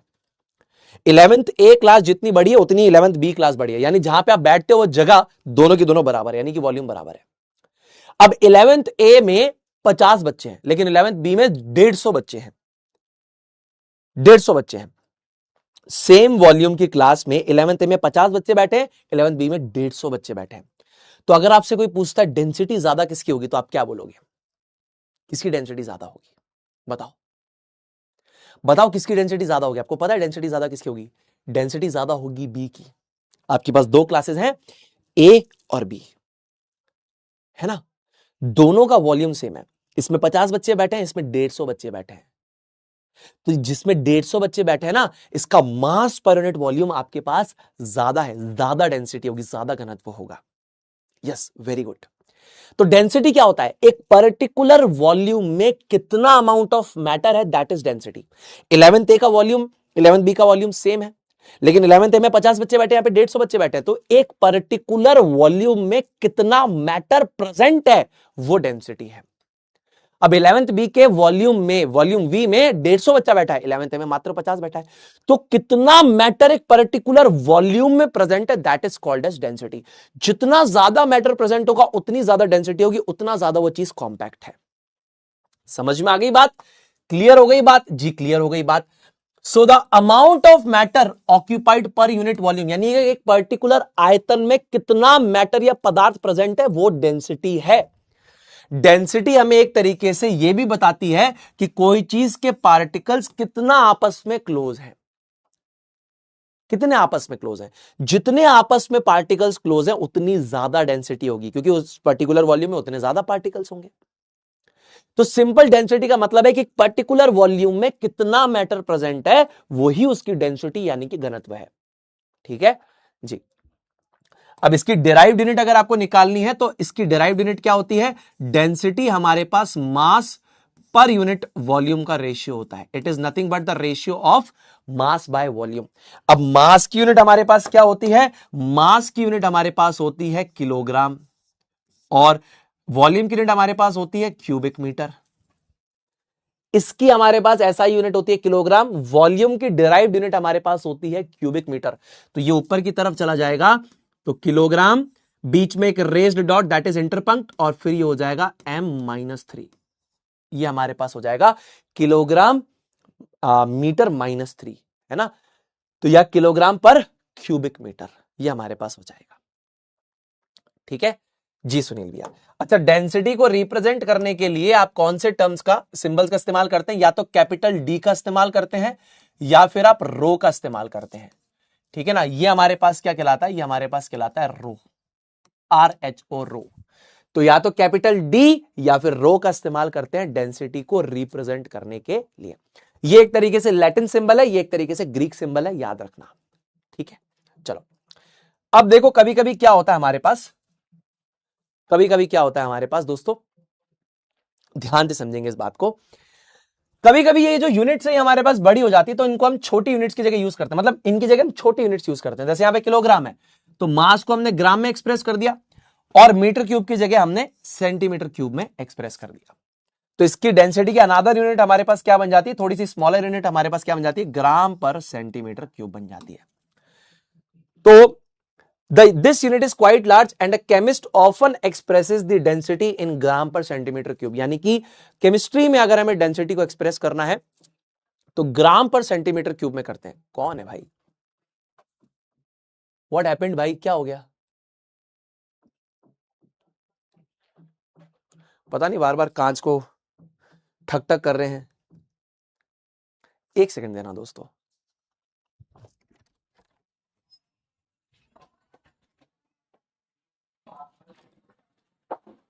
ठक ठक कर रहा है कोई,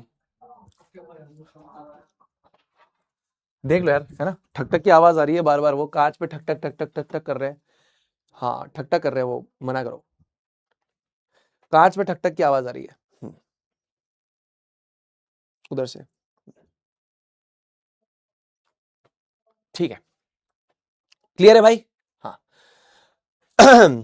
अब this unit is quite large and a chemist often expresses the density in gram per centimeter cubic where mass is expressed in gram and the volume is expressed in centimeter cubic। तो कभी कभी ये बहुत बड़ी unit हो जाती है, हम स्मॉलर क्वांटिटीज को रिप्रेजेंट करने के लिए, जैसे केमिस्ट्री में जैसे कुछ कॉम्पोजिशन अगर हमें बतानी है तो वहां पर हम लोग ग्राम पर सेंटीमीटर क्यूबिक का इस्तेमाल करते हैं। ठीक है, क्लियर है भाई? चलो डन है। अब अगला आता है हमारे पास टेम्परेचर, जो कि हमारी लास्ट क्वांटिटी जिसको हमें मेजर करना है, उसके बाद हमारी क्लास जो हो जाएगी ओवर हो जाएगी। ठीक है, चलो तो टेम्परेचर एंड इट्स यूनिट्स। अब टेम्परेचर और उसकी यूनिट्स हमारे पास क्या होती है? देखो, टेम्परेचर के बारे में मैं आपसे थर्मोडायनेमिक्स में डिटेल में बात करूंगा, लेकिन अभी टेम्परेचर आप कैसे समझते हो? आप टेम्परेचर यानी तापमान से क्या समझते हो? एक बार आप कॉमेंट सेक्शन में लिखोगे, जल्दी से बताओगे आप लोग। एक बार टेम्परेचर को कैसे समझते हो आप बताओगे? जैसे तापमान, वो वाला टेम्परेचर मत लिया ना सीन बॉल का, वो टेम्परेचर का जो सीन बॉल वाला गाना है, ओ ला वाना बीता, भूल गया, इसके लिरिक्स ही भूल गया मैं। बहुत बढ़िया गाना नहीं था टेम्परेचर, सीन पॉल का गाना था, उसमें मैं हिप हॉप करता था। हमने स्कूल के समय पे उस पर हिप हॉप किया था। टेम्परेचर गाना था एक, सीन पॉल का, काफी प्यारा गाना था, आप लोग सुनना, है ना। हाई गर्मी, वो देखो वो देखो वो चालू हो गया। मैंने बोला भाई टेम्परेचर क्या होता है, कह रहा हाई गर्मी। वाह बेटा वाह, वाह बेटा वाह, तुमको मेजर करेंगे बेटा इन फर्मी, है ना, ज्ञान तुम्हारा फर्मी में, और बोलेंगे हाय गर्मी है। ज्ञान को फर्मी से गीगा में लेके आओ, है ना, ज्ञान इन फर्मी, और गाना गाएंगे हाय गर्मी। बेटा इधर फोकस करो, हाय गर्मी, नहीं नहीं नहीं नहीं नहीं। हाँ हाँ हाँ हाँ, कुछ बच्चा सही आंसर दे रहे हैं, वेरी गुड, यस, बहुत बच्चे सही आंसर दे रहे हैं। हाँ, अब बहुत सारे बच्चे, फिर देखो फिर चालू हो गया हाय गर्मी।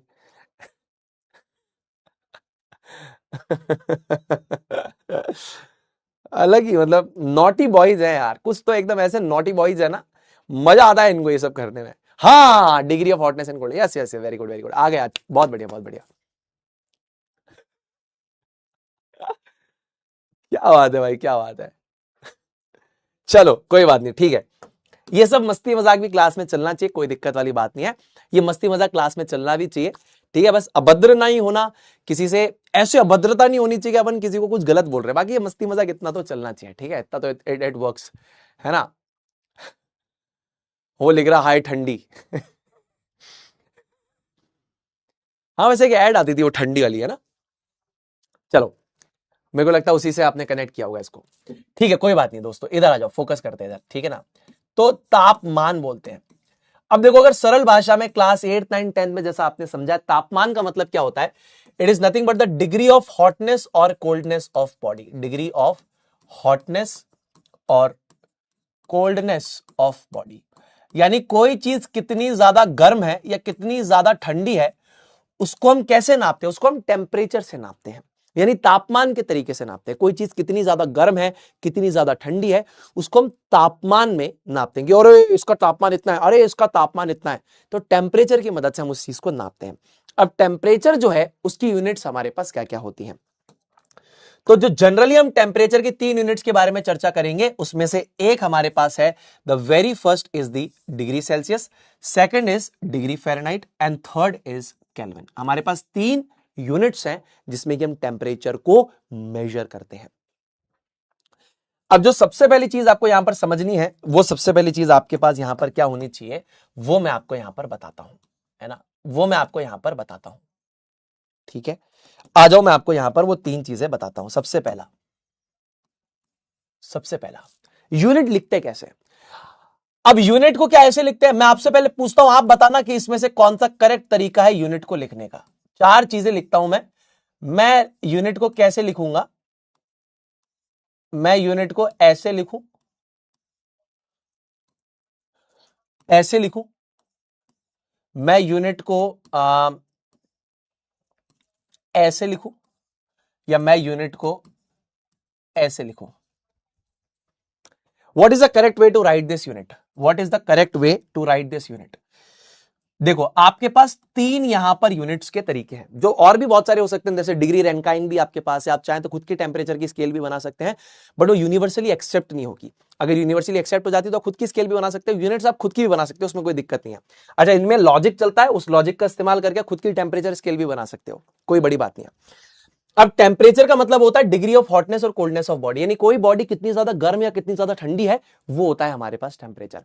अब इसकी यूनिट्स हमारे पास डिग्री सेल्सियस, डिग्री फ़ारेनहाइट और केल्विन है। मैं आपसे पहला सवाल ये कर रहा हूं कि 25 degree space Celsius, 25 space degree space Celsius, 25 बिना स्पेस के डिग्री सेल्सियस और 25 space degree Celsius, which is the correct way to write this unit.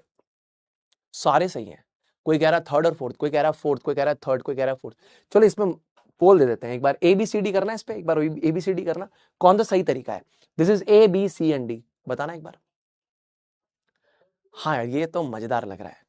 सारे सेम है? नहीं, सारे सेम नहीं है, ध्यान से देखो बेटा, सारे सेम नहीं है, ध्यान से देखो बेटा, क्या कर रहे हो, ध्यान से देखो मेरे भाई। कुछ बच्चे सही आंसर दे रहे हैं, यस, चेतना, रीटा, समीक्षा, समीक्षा थोड़ा सा गलत हो गया आपका। हर्ष सही बोल रहे हैं, बिल्कुल। आरुषि सही बोल रही हैं, रिंकू सही बोल रही हैं, very good very good very good. Mansi भी सही बोल रही हैं, संध्या बेटा एक बार फिर से देखो, रिया बेटा एक बार फिर से देखो, है ना। प्रिया भी सही बोल रही हैं, अर्पिता भी सही बोल रही हैं, बहुत बढ़िया यार, वेरी गुड, बहुत बढ़िया। 25 डिग्री स्पेस सेल्सियस, अरे भाई इसका आंसर क्या होगा यार? सुनील भाई इसका आंसर क्या होगा? ये NIST की नियम कायदे कानून है कि यूनिट को लिखना कैसे होता है। इट इज वेरी इंपॉर्टेंट दोस्तों, है ना। हमें पता तो हो कि यूनिट को लिखना कैसे है। तो इसका करेक्ट आंसर हमारे पास डी है। 52.28% बच्चों ने सही बताया। Vedanshu, Abhinav, Anurag, Pranay, Abhirup, Mohammad Faisal, Hanumant, Utpalakshi, Mohit Kumar and Yadav. Yes, very good, बिल्कुल सही बात है दोस्तों। करेक्ट आंसर इसका 110% विदाउट फेल यही होगा। अब आपको मैं बताऊं गलत क्या है। देखो, 25 डिग्री स्पेस सेल्सियस ये गलत है, क्योंकि ये पूरी खुद में एक यूनिट है। ये क्या है? ये खुद में एक यूनिट है, डिग्री सेल्सियस। फिर लिखा है 25 स्पेस डिग्री स्पेस सेल्सियस, ये भी आपका गलत है। 25 बिना स्पेस के डिग्री सेल्सियस, ये भी आपका गलत है। आपको बता दूं सही तरीका क्या होता है। सही तरीका होता है कि सबसे पहले आप लिखते हैं न्यूमेरिकल वैल्यू को। किसको लिखते हैं? न्यूमेरिकल वैल्यू को लिखते हैं। उसके बाद यहां पर बीच में एक स्पेस आता है, और उस स्पेस के बाद सबसे आखिरी में यूनिट आती है। यह तरीका होता है बिल्कुल सही। सबसे पहले आप न्यूमेरिकल वैल्यू लिखेंगे, दैट इज आपने लिखा 25, फिर लगाएंगे एक स्पेस, फिर लिखेंगे डिग्री सेल्सियस। डिग्री सेल्सियस खुद में एक कंप्लीट यूनिट है, तो सबसे पहले न्यूमेरिकल वैल्यू, फिर स्पेस, फिर यूनिट। यह तरीका होता है सही। ठीक है जी सुनील भैया। तो एक यूनिट हमारे पास है बेसिकली डिग्री सेल्सियस, एक यूनिट हमारे पास है डिग्री फ़ारेनहाइट, और एक यूनिट हमारे पास है केल्विन। केल्विन के अंदर अगर आप नोट करेंगे तो साइंटिस्ट के नाम पे जो यूनिट होती है उसमें जो पहला के है, देखो जो पहला वर्ड है ये के छोटा है और सिंबल का के जो हो जाएगा वो अपर केस में हो जाएगा। तो जो भी ऐसा यूनिट हमारे पास साइंटिस्ट के नाम पर होती है, उस यूनिट को जब आप लिखेंगे तो उसका पहला लेटर लोअर केस में, सिंबल का जो लेटर होगा अपर केस में होगा। ठीक है भैया। अब यहां पर एक ब्लॉक बना लेते हैं, इनमें आपस में कन्वर्जन के कुछ फॉर्मूलाज हैं, वो आप याद रख लीजिए। फॉर्मूला जो बना है अगेन उसमें भी लॉजिक है, लेकिन अभी वो लॉजिक जानना इतना ज्यादा जरूरी नहीं है। आपने 10th आईसीएसई में पढ़ा होगा या 8th आईसीएसई में पढ़ा होगा या फिर 9th क्लास के फर्स्ट चैप्टर में मैटर इन आवर सराउंडिंग्स में सीबीएसई में मैं ये चीज बताता हूं, बट अभी ये जरूरी नहीं है। अभी आप फॉर्मूला देखो। अब डिग्री फ़ारेनहाइट से अगर आपको सेल्सियस में जाना है तो degree Fahrenheit is equals to 9/5 degree Celsius plus 32। ये आपका कन्वर्जन फॉर्मूला है from degree Fahrenheit to degree Celsius. 9/5 degree Celsius plus 32। और अगर आपको केल्विन से सेल्सियस में जाना है तो 273 ऐड कर दीजिए। अगर आप सेल्सियस में, डिग्री सेल्सियस में, तो आप केल्विन में चले जाएंगे। Degree Fahrenheit is equal to 9/5 degree Celsius plus 32, kelvin is equal to 273 plus degree Celsius. ये दो फॉर्मूले याद रखना। ठीक है चलो। तो temperature is degree of hotness और कोल्डनेस ऑफ बॉडी, है ना। कोई बॉडी कितनी ज्यादा गर्म या ठंडी है टेम्परेचर के माध्यम से हम बताएंगे। डिग्री सेल्सियस एक यूनिट है, डिग्री फ़ारेनहाइट एक यूनिट है, केल्विन एक यूनिट है। इनके कन्वर्जन्स कैसे होंगे, फॉर्मूला मैंने आपको बता दिया, ये याद रख लेना है फॉर्मूले आपको। ठीक है। उसके बाद अगर मैं यहां पर आपसे बात करता हूं मेरे दोस्तों, तो ऐसा यूनिट ऑफ टेम्परेचर हमारे पास बिल्कुल अच्छे से याद होना चाहिए आपको। ऐसा यूनिट ऑफ टेम्परेचर हमारे पास क्या है, केल्विन इज द ऐसा यूनिट ऑफ टेम्परेचर। साथ ही साथ एक बहुत इंपॉर्टेंट पॉइंटर है कि ये हमारे पास एब्सोल्यूट स्केल ऑफ टेम्परेचर होता है। एब्सोल्यूट स्केल ऑफ टेम्परेचर होता है हमारे पास kelvin. Absolute scale of temperature का मतलब समझते हो क्या होता है? एब्सोल्यूट स्केल ऑफ टेम्परेचर, जैसे डिग्री रैंकाइन आप थर्मोडायनेमिक्स पे इंजीनियरिंग में पढ़ोगे, ऐसे केल्विन भी एक आपके पास एब्सोल्यूट स्केल ऑफ टेम्परेचर है। एब्सोल्यूट स्केल ऑफ टेम्परेचर का मतलब होता है इसमें कभी भी नेगेटिव वैल्यूज प्रैक्टिकली आ ही नहीं सकती, यानी केल्विन की वैल्यू कभी भी माइनस में नहीं आएगी। अरे ऐसे कैसे नहीं आ सकती, मैं तो 1 लाख माइनस 1 लाख केल्विन लिखूंगा। मेरे भाई पेपर पे लिखने में तो आप कुछ भी लिख दो ना, मैं कह रहा हूं प्रैक्टिकली क्या अचीव कर सकते हो, तो आप बोलोगे नहीं कर पाओगे। एग्जाम्पल के माध्यम से समझाता हूं। आपका मन है थ्योरी में 500 केल्विन लिखने का, लिख दो। 10 केल्विन लिखने का, लिख दो। 0 केल्विन लिख दो, -10 लिख दो। ऑन पेपर आपको जो लिखना है, ऑन पेपर कुछ भी लिखना है लिख दो, कोई फर्क नहीं पड़ता, कोई फर्क नहीं पड़ता। प्रैक्टिकली 500 केल्विन लाना आसान है, 10 केल्विन लाना आसान है। अभी तक यही अटेन नहीं हुआ 0 केल्विन, तो -10 केल्विन तो इम्पॉसिबल है। 0 केल्विन यानी कि एब्सोल्यूट 0 टेम्परेचर तो अभी तक भी अटेन नहीं हुआ।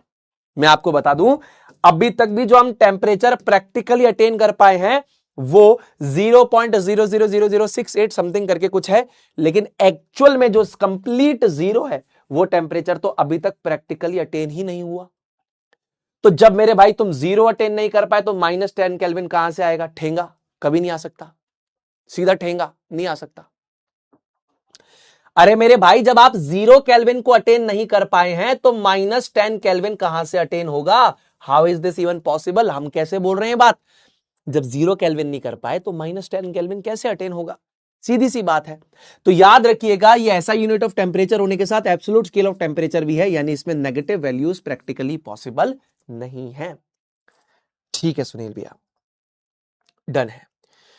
अब उसके बाद मैं आपसे एक और सवाल पूछता हूं, देखते हैं कितने बच्चे बताते हैं। 104 डिग्री फीवर ये कौन सी स्केल में मेजर होता है? ये कौन सी यूनिट में आप मेजर करते हो? डिग्री सेल्सियस या डिग्री फ़ारेनहाइट? 104 डिग्री बुखार है मेरे को, 104 डिग्री बुखार है। तो मेरे भाई 104 डिग्री बुखार डिग्री सेल्सियस में है या डिग्री फ़ारेनहाइट में है? बताओ, जल्दी बताओ। आप में से सारे बच्चे कोशिश करो मुझे बताने की, अगर मान लो आपको बुखार आया, कोई आपको कहता ना अरे भाई मेरे को 104 डिग्री बुखार है, तो 104 डिग्री बुखार किसमें है भाई? डिग्री सेल्सियस के डिग्री फ़ारेनहाइट किसमें है? अच्छा, क्या बात है। Tanishk, Nikhil, Farhan, very good very good very good. Purvashri, very good. Srishti, Sneha, Shivam मेरे भाई एक बार फिर से देखो। Ayesha, very good. Vaishnavia, very good. Komal बेटा एक बार फिर से सोचो, है ना? बहुत सारे बच्चे सही आंसर दे रहे हैं, बहुत बढ़िया। परिधि, निधि, Aarohi, Mannat, Ansh, Aarsi, Manit, Yashodhara, Shivangi, Rajnandini, Mansi, Diwakar, Lakshita, very good very good very good very good very good very good very good very good very good. Yes, 71.17। ये कौन है भाई? मेरे भाई ये क्या भाई? ये तो ऑप्शन ही नहीं है, ये ऑप्शन ही नहीं है। एग्जाम में क्या खुद से ऑप्शन बना के लिखोगे क्या? अगर दो ही ऑप्शन आए हैं तो उसमें से आंसर करना है। ये सी और डी पे क्यों लगाया? अभिरूप, लेजेंड, तान्या, विदांशु, नमन, सत्यम, शाहिद, परम, हनुमंत और अनुष्का, वेरी गुड, बहुत बढ़िया। ठीक है भाई, तो करेक्ट आंसर हमारे पास हो जाएगा डिग्री फ़ारेनहाइट। आप जो बुखार मेजर करते हो वो 104 डिग्री सेल्सियस में तो बॉडी जल जाएगी भाई तुम्हारी। 104 डिग्री फ़ारेनहाइट होता है वो, समझ रहे हो? जैसे समझाता हूं, देखो आपका जो नॉर्मल बॉडी टेम्परेचर होता है ना, नॉर्मल बॉडी जैसे आपकी और मेरी बॉडी का जो नॉर्मल टेम्परेचर है वो 37 डिग्री सेल्सियस होता है। यही अगर आप केल्विन में इसको लिखे तो 310 केल्विन होता है नॉर्मल बॉडी का जो टेम्परेचर होता है, और फ़ारेनहाइट में होता है 98.6 स्पेस डिग्री फ़ारेनहाइट। ये हमारे पास फ़ारेनहाइट में होता है। अब अगर हमारी बॉडी का टेम्परेचर इससे बढ़ रहा है, जैसे नॉर्मल बॉडी टेम्परेचर है 98.6 डिग्री फ़ारेनहाइट या 37 डिग्री सेल्सियस या 310 केल्विन, अगर इससे बढ़ रहा है तो हम कहेंगे कि हमारी बॉडी को बुखार आ गया, हमारी बॉडी में फीवर आ गया है। ठीक है, तो ये 98.6 से बढ़ के 104 डिग्री फ़ारेनहाइट हो गया है, ये आपने बताया। आप सोचो 37 डिग्री सेल्सियस से 104 डिग्री सेल्सियस पे आप चले जाओगे तो बॉडी जल जाएगी आपकी, समझ रहे हो? तो ये छोटी छोटी बातें पता होनी चाहिए। अब देखो यहां पर जो टेम्परेचर, जैसे बॉइलिंग पॉइंट ऑफ वाटर अगर आप केल्विन में लोगे तो 373 केल्विन है, सेल्सियस में 100 डिग्री सेल्सियस है, और इसमें 212 डिग्री फ़ारेनहाइट है। उसी प्रकार से अगर आप यहां पर फ्रीजिंग पॉइंट ऑफ वाटर या मेल्टिंग पॉइंट ऑफ आइस लोगे तो 0 डिग्री सेल्सियस होगा, फ़ारेनहाइट में 32 डिग्री फ़ारेनहाइट होगा, और बेसिकली केल्विन में 273 केल्विन होगा। ये आप फॉर्मूला से कन्वर्ट करके भी निकाल सकते हो। समझ में आया जी? सुनील भैया अच्छी तरीके से समझ में आ रहा है। याद रखना, जैसे मान लीजिए ये आपने एक थर्मामीटर लिया है, ये 3 आइडेंटिकल थर्मामीटर्स हैं, आप चौथा एक और थर्मामीटर यहां पर लगा दो, एक चौथा सेम थर्मामीटर लगा दो। अब आप इन चारों को सेम लिक्विड में डालो तो मरकरी तो सेम अमाउंट में उठेगा ना ऊपर। मान लो एक गर्म लिक्विड में डाला तो चारों के अंदर मरकरी सेम अमाउंट में उठेगा। अब कोई केल्विन में मेजर कर रहा है इसको कि ये भैया यहां से केल्विन में मेजर कर रहा है, कोई इसको सेल्सियस में मेजर कर रहा है, कोई इसको फ़ारेनहाइट में, तो आप इसको अपनी स्केल में मेजर कर रहे हो। तो आप समझो मरकरी चारों में ही सेम अमाउंट में उठेगा, लेकिन यहां पे जो स्केल बनाने वाले हैं उन्होंने अपनी अपनी स्केल बना दी। उन्होंने कहा भाई मेरे हिसाब से फ्रीजिंग पॉइंट 0 डिग्री सेल्सियस, तो इसने कहा मैं 273 केल्विन बोलूंगा, इसने कहा मैं 32 डिग्री बोलूंगा। मैं 32 से स्टार्ट करूं, मान लो मैं मेरी स्केल बनाता हूं, मैं इस पॉइंट को बोलता हूं 10 डिग्री सुनील। उठेगा मरकरी सेम ही, लेकिन अपनी अपनी अलग अलग यूनिट है, मतलब सेम ही है। ठीक है ना? चलो अब इसको कन्वर्ट करो फटाफट, फटाफट आ जाओ, फटाफट से कन्वर्ट करो, जल्दी से कमेंट सेक्शन को स्पैम कर दो, kelvin to degree Celsius and degree Celsius to kelvin, फटाफट से पूरा का पूरा कर दो। बस ये लास्ट सवाल है, फिर खत्म करेंगे। बस ये लास्ट सवाल है, इसके बाद खत्म करेंगे, क्लास को ओवर करेंगे। या चलो ये तुमको आज मैं होमवर्क दे देता हूं, कोई दिक्कत नहीं है, तुम इसको करके आओ, फिर नेक्स्ट क्लास में अपन लोग मिलते हैं। बेसिक बेसिक सवाल है, इसको करके आओ, ठीक है ना? दिस इज होमवर्क, इसको करके आओ, फिर अपन नेक्स्ट क्लास में मिलते हैं, सवालों को सॉल्व करते हैं, ठीक है ना? थोड़े दिन में आपकी एक्स्ट्रा क्लासेस लूंगा और फिर आपको सारी चीजें क्लियर हो जाएगी, है ना? ये होमवर्क के 3 सवाल आप लोगों को करके आने हैं। एक तो ये 3 सवाल मैंने दिए, एक कन्वर्जन के सवाल मैंने आपको 2 दिए, वो करके आने आपको, ठीक है ना? कौन कौन सी स्लाइड पे था? आपके 2 होमवर्क के सवाल और बता देता हूं, एक स्लाइड 21 और एक slide 19, slide 19 and 21 as well, slide 19 and 21 as well, ये भी करके आना, ठीक है? चलो अब दोस्तों, आप लोगों की एफिशिएंसी बढ़ाने के लिए एक बहुत बेहतरीन सी चीज मैं आपको बता रहा हूं, जिसका नाम है आइजनहोवर डिसीजन मैट्रिक्स। देखो बेटा, ये जो है ना आइजनहोवर डिसीजन मैट्रिक्स, ये आपको इतनी मदद करेगा जिससे कि आपको यह पता लगेगा कि आपको जिंदगी में क्या चीज करनी है और क्या चीज इग्नोर करनी है। समझो, आप आइजनहोवर डिसीजन मैट्रिक्स बोलते हैं कि आप चीजों को 4 कैटेगरीज के अंदर डिवाइड कर लेते हो, और वो 4 कैटेगरीज आपकी मदद करती है कौन सी चीज आपको करनी है, कौन सी चीज बाद में करनी है, कौन सी चीज किसी से करवानी है, कौन सी चीज बिल्कुल नहीं करनी है। समझना, पहला, कोई भी चीज ऐसा होता है जो कि इंपॉर्टेंट है यानी कि जरूरी है, और अर्जेंट यानी कि अति आवश्यक है। तो जो कि जरूरी और अति आवश्यक है उसको उसी समय पे करना है। जैसे फॉर एग्जांपल, आपको उसी समय करना है, यानी कि आपको पढ़ाई है, मान लो कि अगर आपको पढ़ाई करनी है तो वो अर्जेंट भी है और इंपॉर्टेंट भी है, उसी समय करनी है तो आपको करनी ही पड़ेगी। लाइव क्लास है तो अर्जेंट भी है, इंपॉर्टेंट भी है, उसी समय करनी है। अच्छा सुनील भैया, मान लीजिए मेरे को सैंपल पेपर करना है, तो सैंपल पेपर करना इंपॉर्टेंट है लेकिन अर्जेंट नहीं है कि आप उसी समय बोल रहे हो कि मेरे को तो सैंपल पेपर सॉल्व करना है। नहीं नहीं नहीं नहीं नहीं, आपको क्या करना है, एक समय डिसाइड करना है कि आपने सैंपल पेपर सॉल्व कब करना है।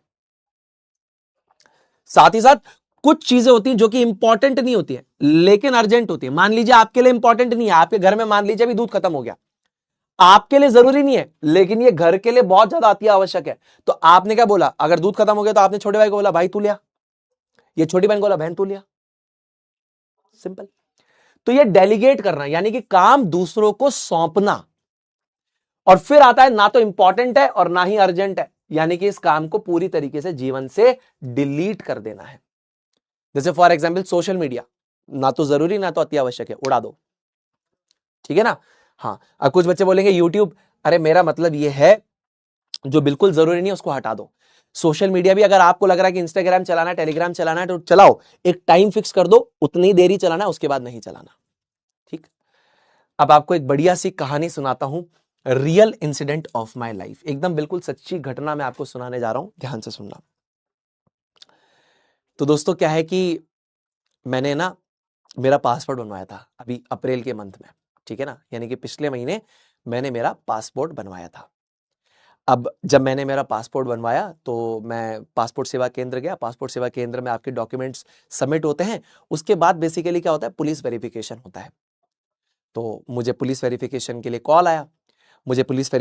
कॉल आया। उन्होंने बोला कि भाई साहब आप एक काम कीजिए, आपके पड़ोसियों से 2 चरित्र प्रमाण पत्र आप लिखवा के ले आइए कि आपका चरित्र कैसा है, उसके बारे में वो लिख देंगे, और साथ ही साथ बेसिकली आपकी 10th की मार्कशीट और आधार कार्ड आप ले आइए और आपका वेरिफिकेशन हो जाएगा।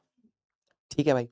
अब जैसे ही मैंने सारे डॉक्यूमेंट्स इकट्ठे करे तो मेरे को पड़ोसियों ने बोलना स्टार्ट करा कि सुनील भैया, वहां पे सनी भैया नाम है, तो सनी भैया ये आपसे पैसे मांगेंगे तो 500 1000 रुपए लेके जाना, आपको पैसे देने पड़ेंगे। मैंने बोला देखो मैं पैसे तो नहीं दूंगा, ये मेरे एथिक्स के खिलाफ है, मैं नहीं दूंगा।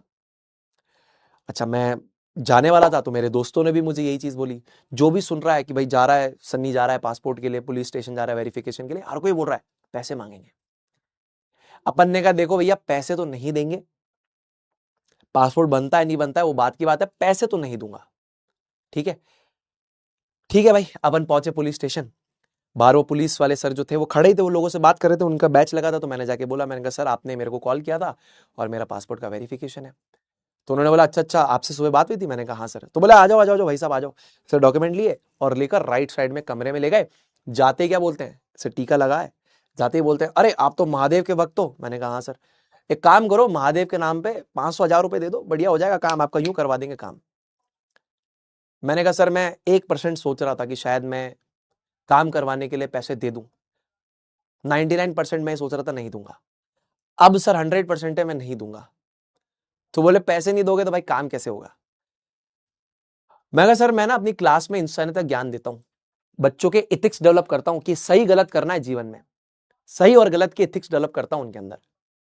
आज अगर मैं आपको रिश्वत दूंगा ना तो मैं उनको इंसानियत ज्ञान नहीं दे पाऊंगा, अगली क्लास में खड़ा होकर ज्ञान देने की स्थिति में नहीं रहूंगा और ये गलत मैं नहीं कर पाऊंगा। उन्होंने बोला आज के जमाने में कौन इंसानियत ज्ञान देता है। मैंने कहा सर मैं देता हूं, कोशिश कर रहा हूं कि सही करूं, आप मदद करोगे तो मैं सही कर पाऊंगा अपने जीवन में। तो उन्होंने कहा कहां पे देते हो इंसानियत ज्ञान। मैंने कहा सर फिजिक्स वाला मैं पढ़ाता हूं, पर ये ज्ञान मैं बहुत पहले से देता आ रहा हूं। बोले बढ़िया है, मेरी बच्ची ने फिजिक्स वाला से तैयारी करी थी, मेरा एक छोटा बेटा है वो भी फिजिक्स वाला से तैयारी कर रहा है। मैंने उनको कहा कि सर आप उनसे पूछ लेना, वो शायद मेरे को जानते होंगे, मैं उनकी मदद कर सकता हूं, गाइडेंस दे सकता हूं, लेकिन पैसे नहीं दूंगा। उन्होंने मेरे नंबर लिए, बोले चलो ठीक है आप अपने नंबर दे दो, पर ऐसा हो सकता है ना आए। मैंने कहा कोई दिक्कत नहीं है। अभी मैं आ गया, सबको मैंने बताया कि ऐसा ऐसा हुआ, लोगों ने कहा देखो अब तो पासपोर्ट नहीं आएगा। ठीक है, पासपोर्ट नहीं आएगा। क्यों? क्योंकि भैया वो पैसे मांगते आपको देने पड़ेंगे, आपने नहीं दिए, गलती हो गई। प्रभु की कृपा रही, आशीर्वाद रहा, पासपोर्ट आ गया। अभी मैं आपको क्या सिखाना चाह रहा हूं, संसार आपको बोलेगा शॉर्टकट लेने के लिए, ये आप पे डिपेंड करता है कि आप अपने एथिक्स को फॉलो करना चाहते हैं या नहीं। सही गलत हम तय करते हैं, बाकी आपके ऊपर है। ठीक है, और ये मेरे साथ रियलिटी में हुआ है। मेरा पासपोर्ट अभी रियलिटी में आया है, पुलिस वाले सर के नंबर भी मेरे फोन में पड़े हैं। अच्छा, उनका मेरे पास अभी कॉल भी आया था, उनका मेरे पास, अब मैं नाम ऐसे डिस्क्लोज करूंगा तो सही नहीं लगता है, मेरे शहर के ही हैं, उनका बच्चा जो है वो पढ़ता भी है बैच से। ठीक है, अच्छा, उनका बच्चा पढ़ता है क्लास 12th आरबीएससी परिश्रम के बैच से, नॉट सीबीएसई, आरबीएससी परिश्रम के बैच से पढ़ता है। तो बस मैं आपको यही बताना चाह रहा था, मैं काफी ज्यादा खुश था उस दिन भी। उनका मेरे पास अभी शादी के लिए भी मैसेज आया, जब मैंने स्टोरी लगाई तो उन्होंने देखा, उन्होंने कॉन्ग्रेचुलेट किया, उन्होंने कहा कि मेरा बच्चा भी आपसे मिलना चाहता है, बात करना चाहता है। मैंने कहा डेफिनेटली सर, मुलाकात करेंगे, गाइडेंस देंगे, कोई दिक्कत नहीं है, बट ये चीज नहीं हो पाएगी। तो उन्होंने भी काफी एडमायर किया, चलो ठीक है, कुछ आप जैसे लोग भी मिल जाते हैं। बस मैं आपको यही सिखाना चाह रहा था कि आप पे डिपेंड करता है कि अपने एथिक्स को फॉलो करते हैं या नहीं। ठीक है, तो 11th उन्होंने शायद यहां से उनके बच्चे ने पढ़ी है, 12th तो वो यहीं से पढ़ रहे हैं परिश्रम के आरबीएससी के बैच से। ठीक है, बाकी बेटी उनकी पढ़ चुकी है पहले ही। नाम बताना तो देखो अब सही नहीं होता है। तो चलिए दोस्तों, मिलते हैं हम अगले लेक्चर में, तब तक के लिए अपना ध्यान रखिए। और जैसा मैं कहता हूं कि सुनील भी साथ है, फिजिक्स वाला साथ है, दोनों आपके साथ हैं। लोगों के साथ अच्छा करने की कोशिश करो, अपने कर्मों को अच्छा रखो, लोगों की मदद करो, सब तुम्हारे साथ अच्छा होगा। ठीक है सर, आपकी लव स्टोरी, ये भी डेफिनेटली बताएंगे आपको। लव स्टोरी तो देखो क्या है, मैं आपको देखो सीधी सीधी सी बात बताऊं, मैं शिव भक्त हूं, मैम भी बहुत शिव भक्त है।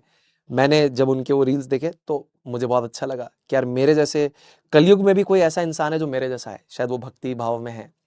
और मैं क्योंकि बहुत सारे प्रोफाइल्स ना था शादी.com जीवन साथी पे देख रहा था, बहुत सारी कन्याएं मेरे से बात करती थी, बट मैंने आपको बताया भी, मैं सिंक नहीं कर पाता था। मेरे को स्पिरिचुअलिटी बहुत इंपॉर्टेंट है मेरे लिए, it's very much important. Looks पे कोई फोकस कर रहा है या स्पिरिचुअलिटी नहीं है या मटेरियलिस्टिक चीजों पे बात कर रहा है कि म्यूचुअल फंड में कितने हैं, घर क्या है, गाड़ी क्या है, मैं नहीं कनेक्ट कर पाता। मैम के केस में ऐसा नहीं था, वो बिल्कुल मेरे जैसी हैं। भगवान शिव में बहुत ज्यादा विश्वास है, मन बहुत पवित्र है, लोगों की मदद करना चाहती हैं, समाज और संसार में कोई सुधार लाना चाहती हैं। थॉट्स बहुत मैच करते थे, विचारों का मेल था, शिव की कृपा थी, बस ये मैं मानूंगा। और दोनों सिर्फ शिव को मानते हैं, उन्हीं की कृपा से हुआ है। और भगवान शिव और मां पार्वती का जो मतलब है ना, जो बंधन है, वो इस संसार का सबसे बेस्ट आप मान सकते हैं, एक तरीके से प्यार का बंधन। तो शायद उन्हीं की कृपा है, सब उन्हीं की वजह से है। ठीक है, बस आप ये समझो। तो चलिए दोस्तों, मिलते हैं अगली क्लास में, तब तक के लिए अपना ध्यान रखिए, खुश रहिए, stay healthy, stay awesome and always say जय जय फिजिक्स वाला, जय हिंद, जय भारत, वंदे मातरम।